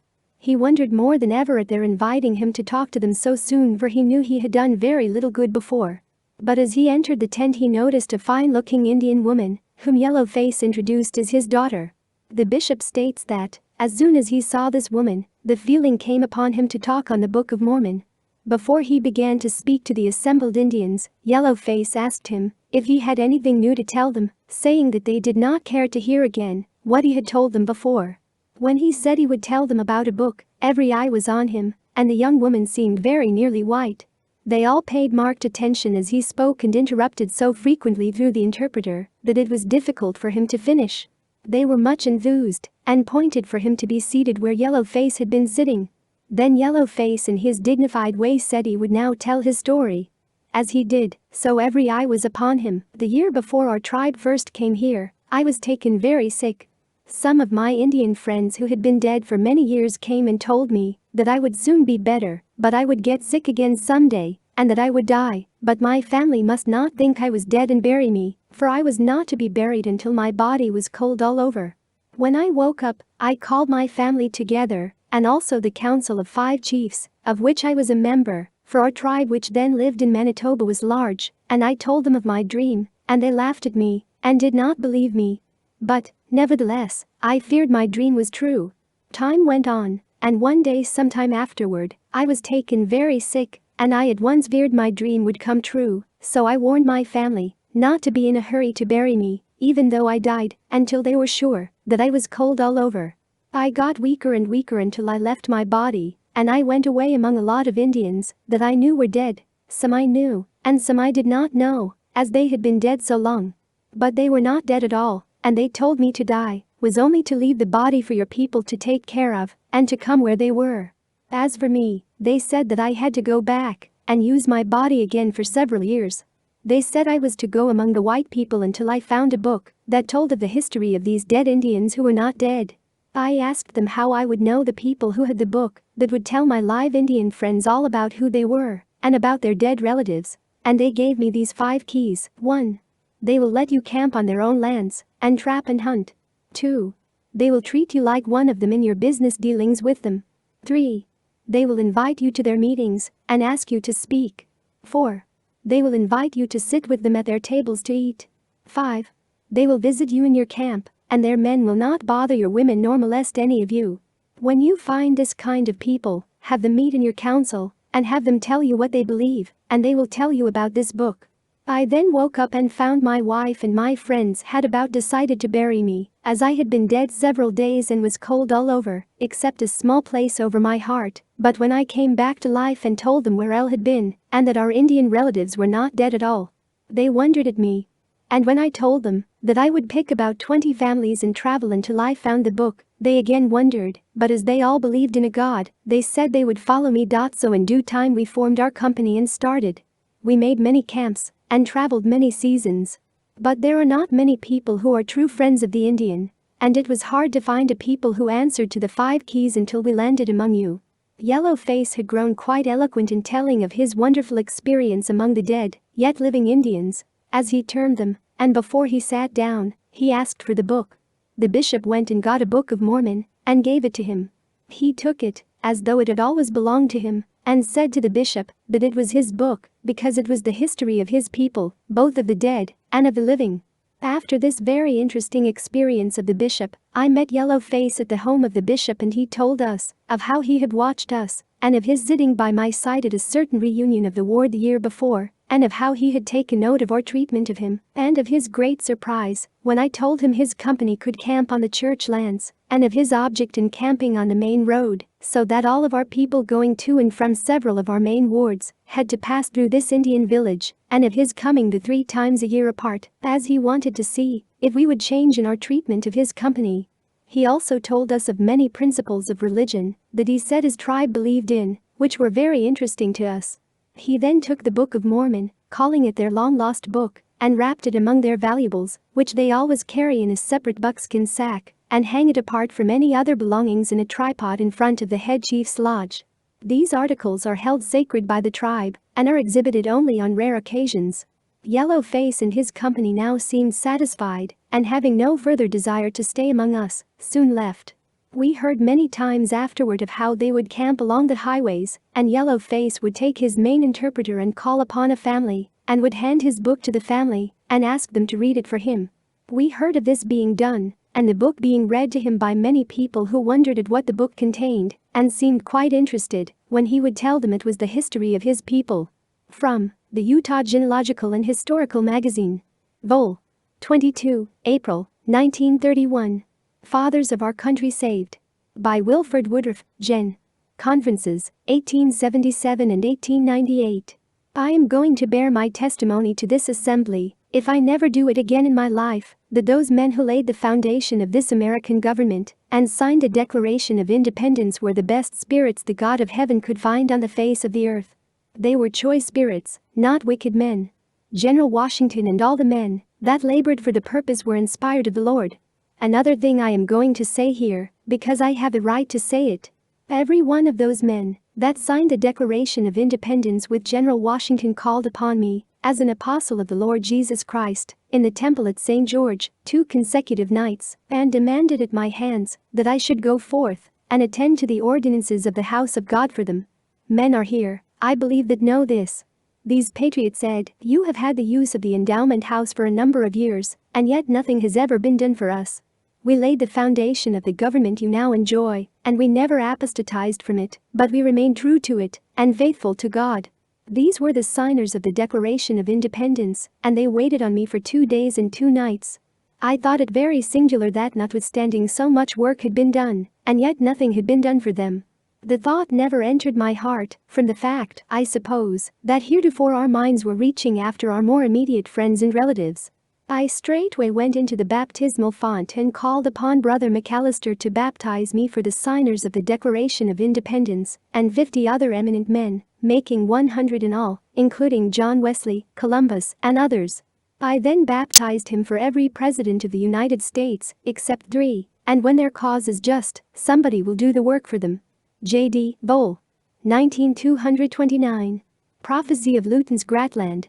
Published in His Hope of Zion, printed in 1739, in Basel, Switzerland.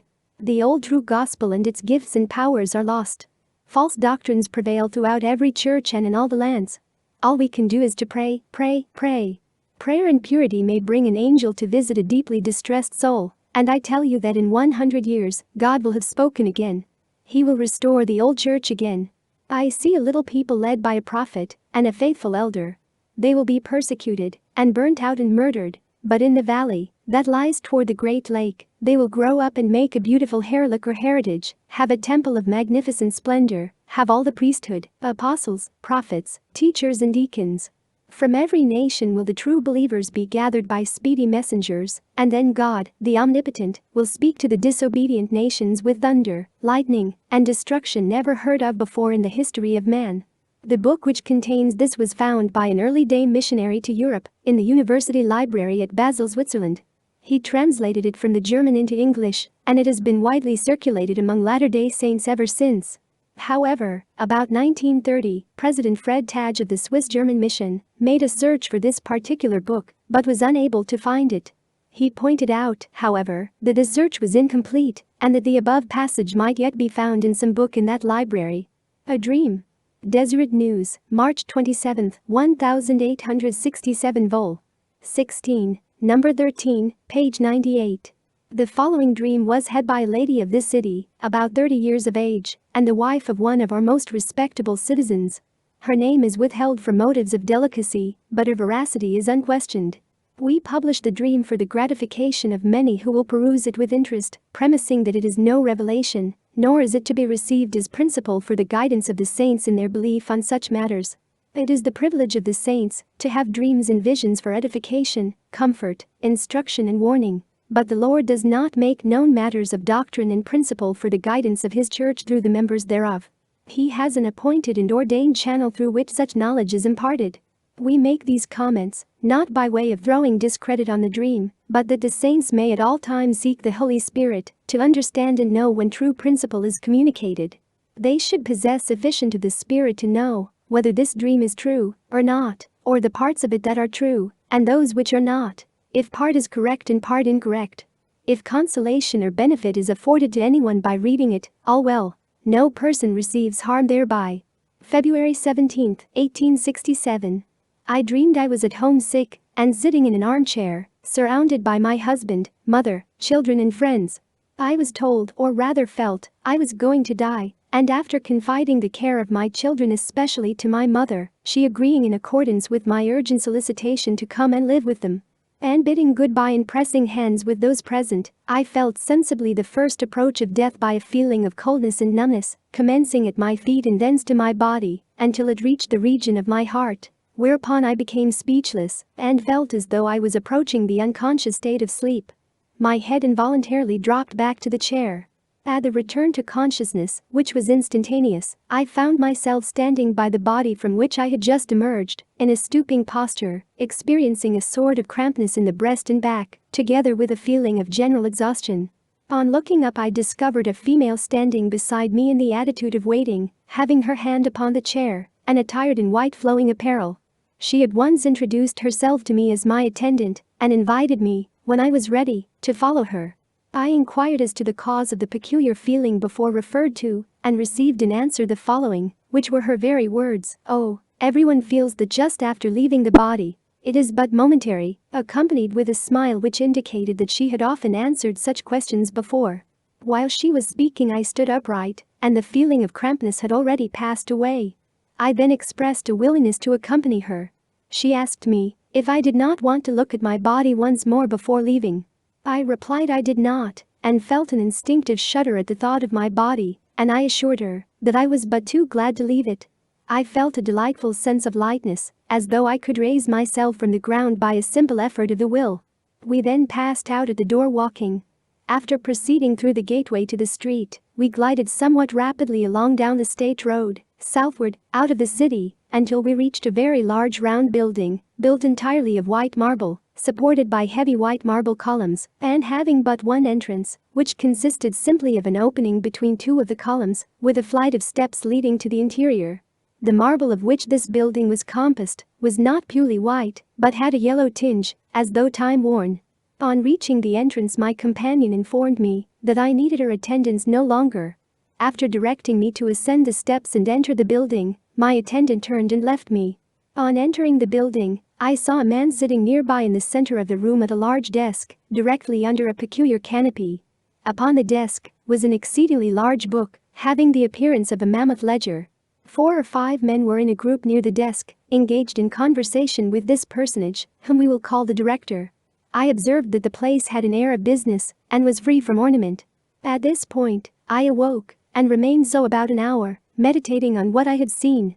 When I again fell asleep, and resumed the dream, I was still in the same place and saw the same persons engaged as before described, none of whom up to this time had noticed me.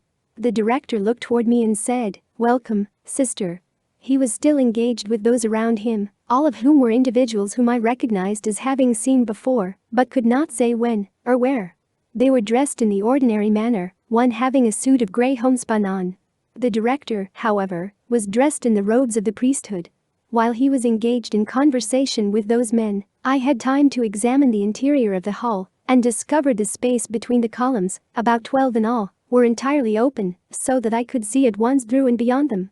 Stationed at each of the pillars to the left that separated these openings were men who acted as guides.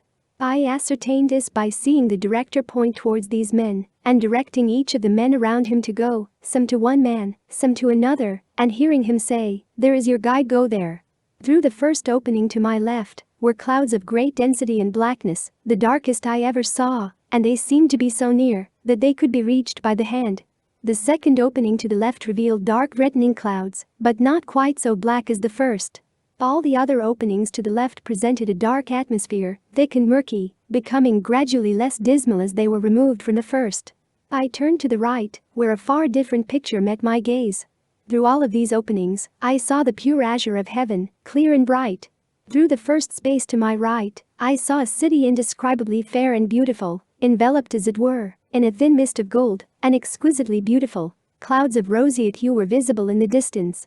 The city was dotted with temples having lofty spires and other buildings, combining in architectural designs more beauties than I had ever conceived it possible to exist, all of purest whiteness. Strains of lovely music floated on the atmosphere that were more heavenly in their influence and spoke more to the heart than any music I had ever heard. It seemed to come from a legion of musicians. The space between the third and fourth columns to my right, almost directly behind and to the right of the desk, was filled up with a massive iron door, grained like oak, the only door in the hall, before which a sentinel dressed like the director was pacing to and fro. I was so enraptured by the sight of the city and the sound of the music that for a time I was insensible to what was transpiring around me. But from this, I was aroused by the voice of the director saying, "Sister, that is the celestial city," looking as he spoke toward the city I had seen. He then asked my name. I stepped toward the desk and replied in a language I had never spoken before, which greatly surprised me. He, however, understood it.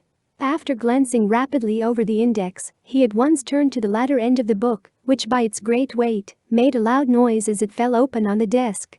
He read very rapidly what was on the open page before him, and while thus engaged, I stood trembling with anxiety, fearing I should not be assigned a place in the celestial city, although I had no apprehensions of being consigned to any of the dismal places to my left. But I felt as though I had not properly appreciated the blessings I had enjoyed, and remembered with astonishing vividness every time I had given expression to angry feelings and used improper words. I recollected with great distinctness every folly and weakness of which I had been guilty since my marriage, a period of about 10 years, but strange to say, nothing before that time. My anxiety was soon relieved by watching his countenance, which soon assumed a pleasant look. He rose and revealed a tall form, with a heavenly countenance abounding with masculine beauty. His eyes were gray and beaming with expression. Taking me by the hand, he said, "Sister, you are one of the privileged few who are to go to that celestial city," pointing to the city I had seen, and having read my thoughts, added, "But you are not satisfied with yourself, are you?" I replied, "No, sir, I am not." He continued, "Shall I tell you one grand secret? 'Tis true, you have not been wicked, but you have sometimes neglected your prayers while in the body, and that gave the adversary a stronghold over you. But our Heavenly Father, when he sees his children err, is grieved. He is sad. But when he sees them show a spirit of repentance and a desire to do right, he takes them under his protecting arm. He forgives. He is full of mercy. He is full of charity. He is more merciful and charitable to us than we are to each other, and with your children, is waiting anxiously to receive you." "Oh," then I exclaimed in an ecstasy of delight, "let me go to my children." "Not yet," said he, "not yet. You cannot leave the earth until your body is buried. Take my advice and return to your home, for it is not long you will remain, and, moreover, before you can go to the celestial city, you must go into that room," pointing to the door, "and change your dress." Then for the first time I looked to see how I was attired. I ascertained I had on a robe of exquisite whiteness. I remembered that during my illness I wore earrings and felt my ears to find out if I had them still, but I had not. I then examined my dress carefully to see if there were any pins, hooks and eyes, or buttons about it, but found none of those things, strings being used instead. My hair next drew my attention. I found it free from hairpins, combs or net of any kind, but instead of hanging loosely on my shoulders, the ends were nicely curled under in waves, and it was glossy and soft as the finest silk. I then looked at my hands and found them almost transparent, having a pink look similar to the natural hand when held between the eyes in a strong light, and yet my sense of touch seemed as real as ever. On the whole, I was extremely gratified with my appearance and thought it could not be improved. The director, again reading my thoughts, told me that when I entered that room, I should exchange my robe for one of dazzling whiteness before leaving for the celestial city, and added, "You cannot come here then." Before proceeding further, I will state that I had been in the hall a short time.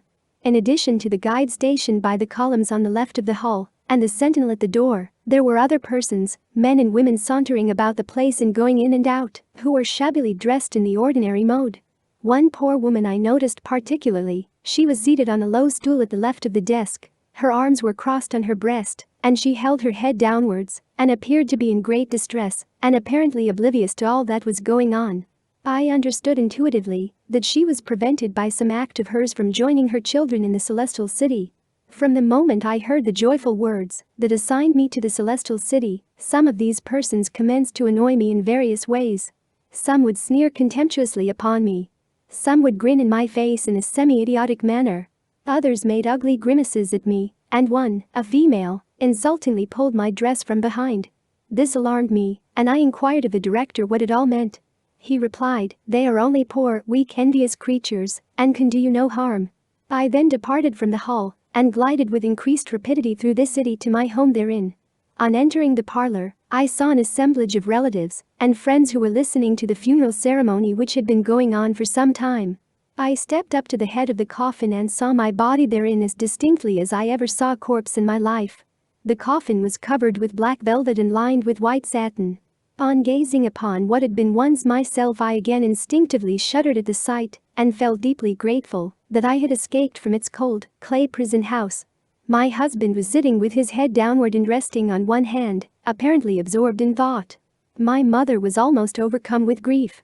My children were also present, but strange to say, I felt no particular anxiety about them, feeling doubly assured that they would be well taken care of, and grateful to find that my mother had remembered her promise.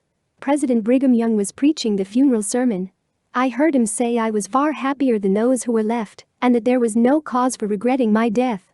I thought I would have given anything if I could have only told them how happy I felt, and earnestly did I desire to communicate something that would stimulate them to increased diligence and faithfulness, but I had not the power to do so.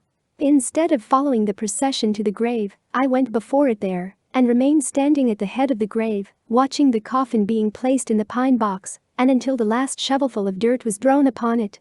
During all this time, and in fact, until I returned to the marble building, I saw a number of spirits similar to those I saw there, some of whom followed me wherever I went.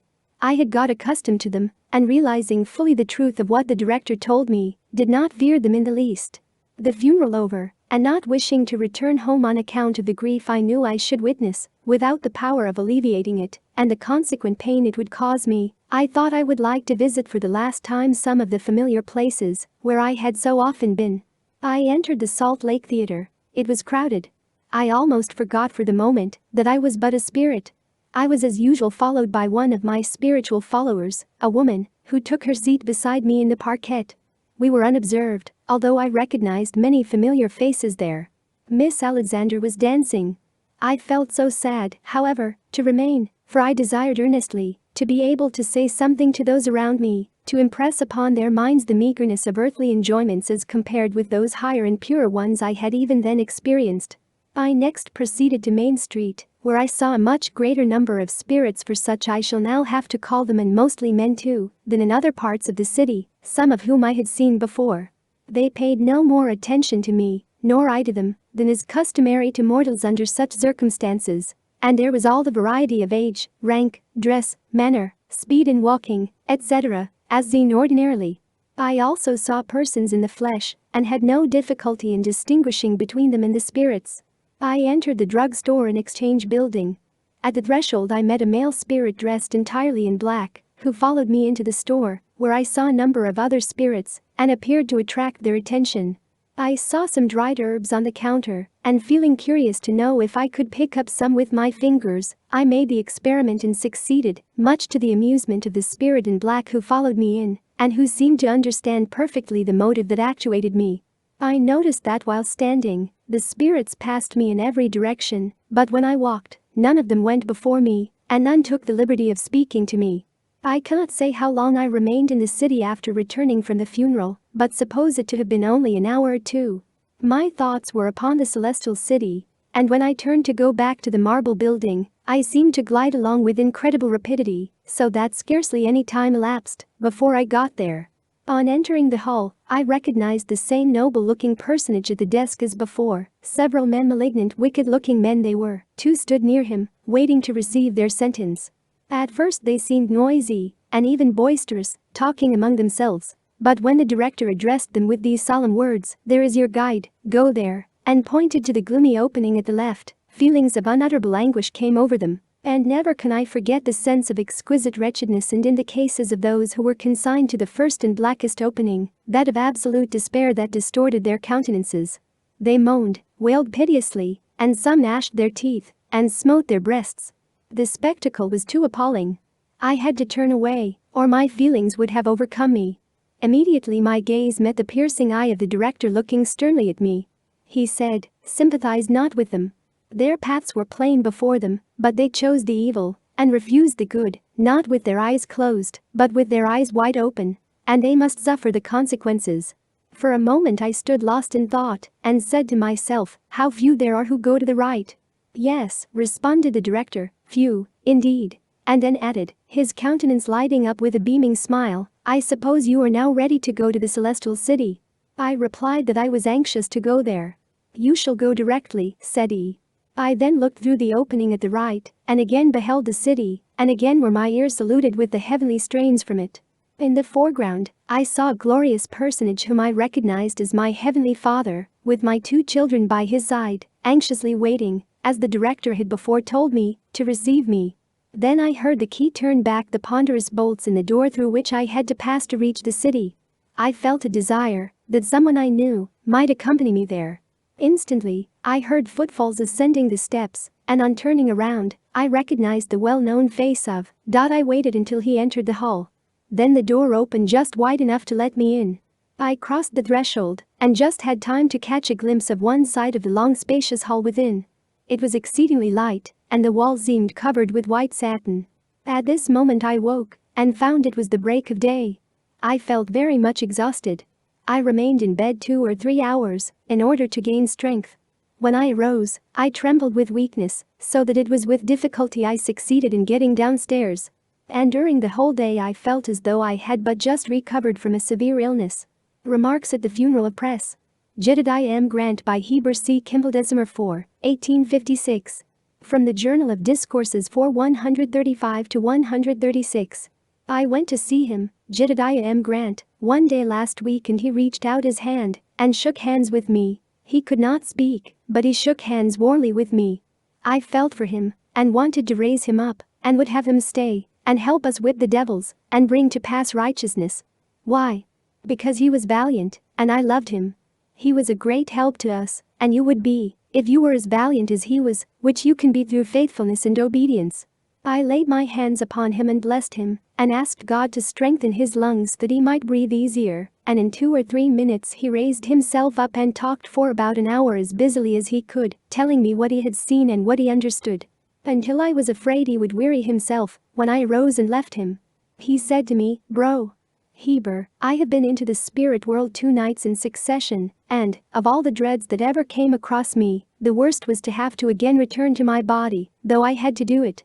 But oh," says he, "the order and government that were there. When in the spirit world, I saw the order of righteous men and women, beheld them organized in their several grades, and there appeared to be no obstruction to my vision. I could see every man and woman in their grade and order. I looked to see whether there was any disorder there, but there was none.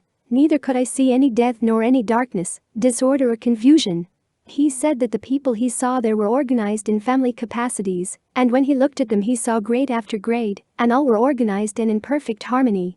He would mention one item after another and say, "Oh, it is just as Brother Brigham says it is. It is just as he has told us many a time." That is a testimony as to the truth of what Bro Brigham teaches us, and I know it is true from what little light I have. He saw the righteous gathered together in the spirit world, and there were no wicked spirits among them. He saw his wife. She was the first person that came to him. He saw many that he knew, but did not have conversation with any except his wife Carolyn. She came to him, and he said that she looked beautiful and had their little child that died on the plains in her arms, and said, "Mr. Grant, here is little Margaret. You know that the wolves ate her up, but it did not hurt her. Here she is all right." To my astonishment, he said, "When I looked at families there was a deficiency in some. There was a lack, for I saw families that would not be permitted to come and dwell together because they had not honored their calling here." He asked his wife Carolyn where Joseph and Hiram and Father Smith and others were. She replied, "They have gone away ahead to perform and transact business for us." The same as when Brother Brigham and his brethren left winter quarters and came here to search out a home, they came to find a location for their brethren. He also spoke of the buildings he saw there, remarking that the Lord gave Solomon wisdom and poured gold and silver into his hands that he might display his skill and ability, and said that the temple erected by Solomon was much inferior to the most ordinary buildings he saw in the spirit world. In regard to gardens, says Brother Grant, "I have seen good gardens on this earth, but I never saw any to compare with those that were there. I saw flowers of numerous kinds, and some with from 50 to 100 different colored flowers growing upon one stalk. We have many kinds of flowers on the earth, and I suppose those very articles came from heaven, or they would not be here." After mentioning the things that he had seen, he spoke of how much he disliked to return and resume his body after having seen the beauty and glory of the spirit world where the righteous spirits are gathered together.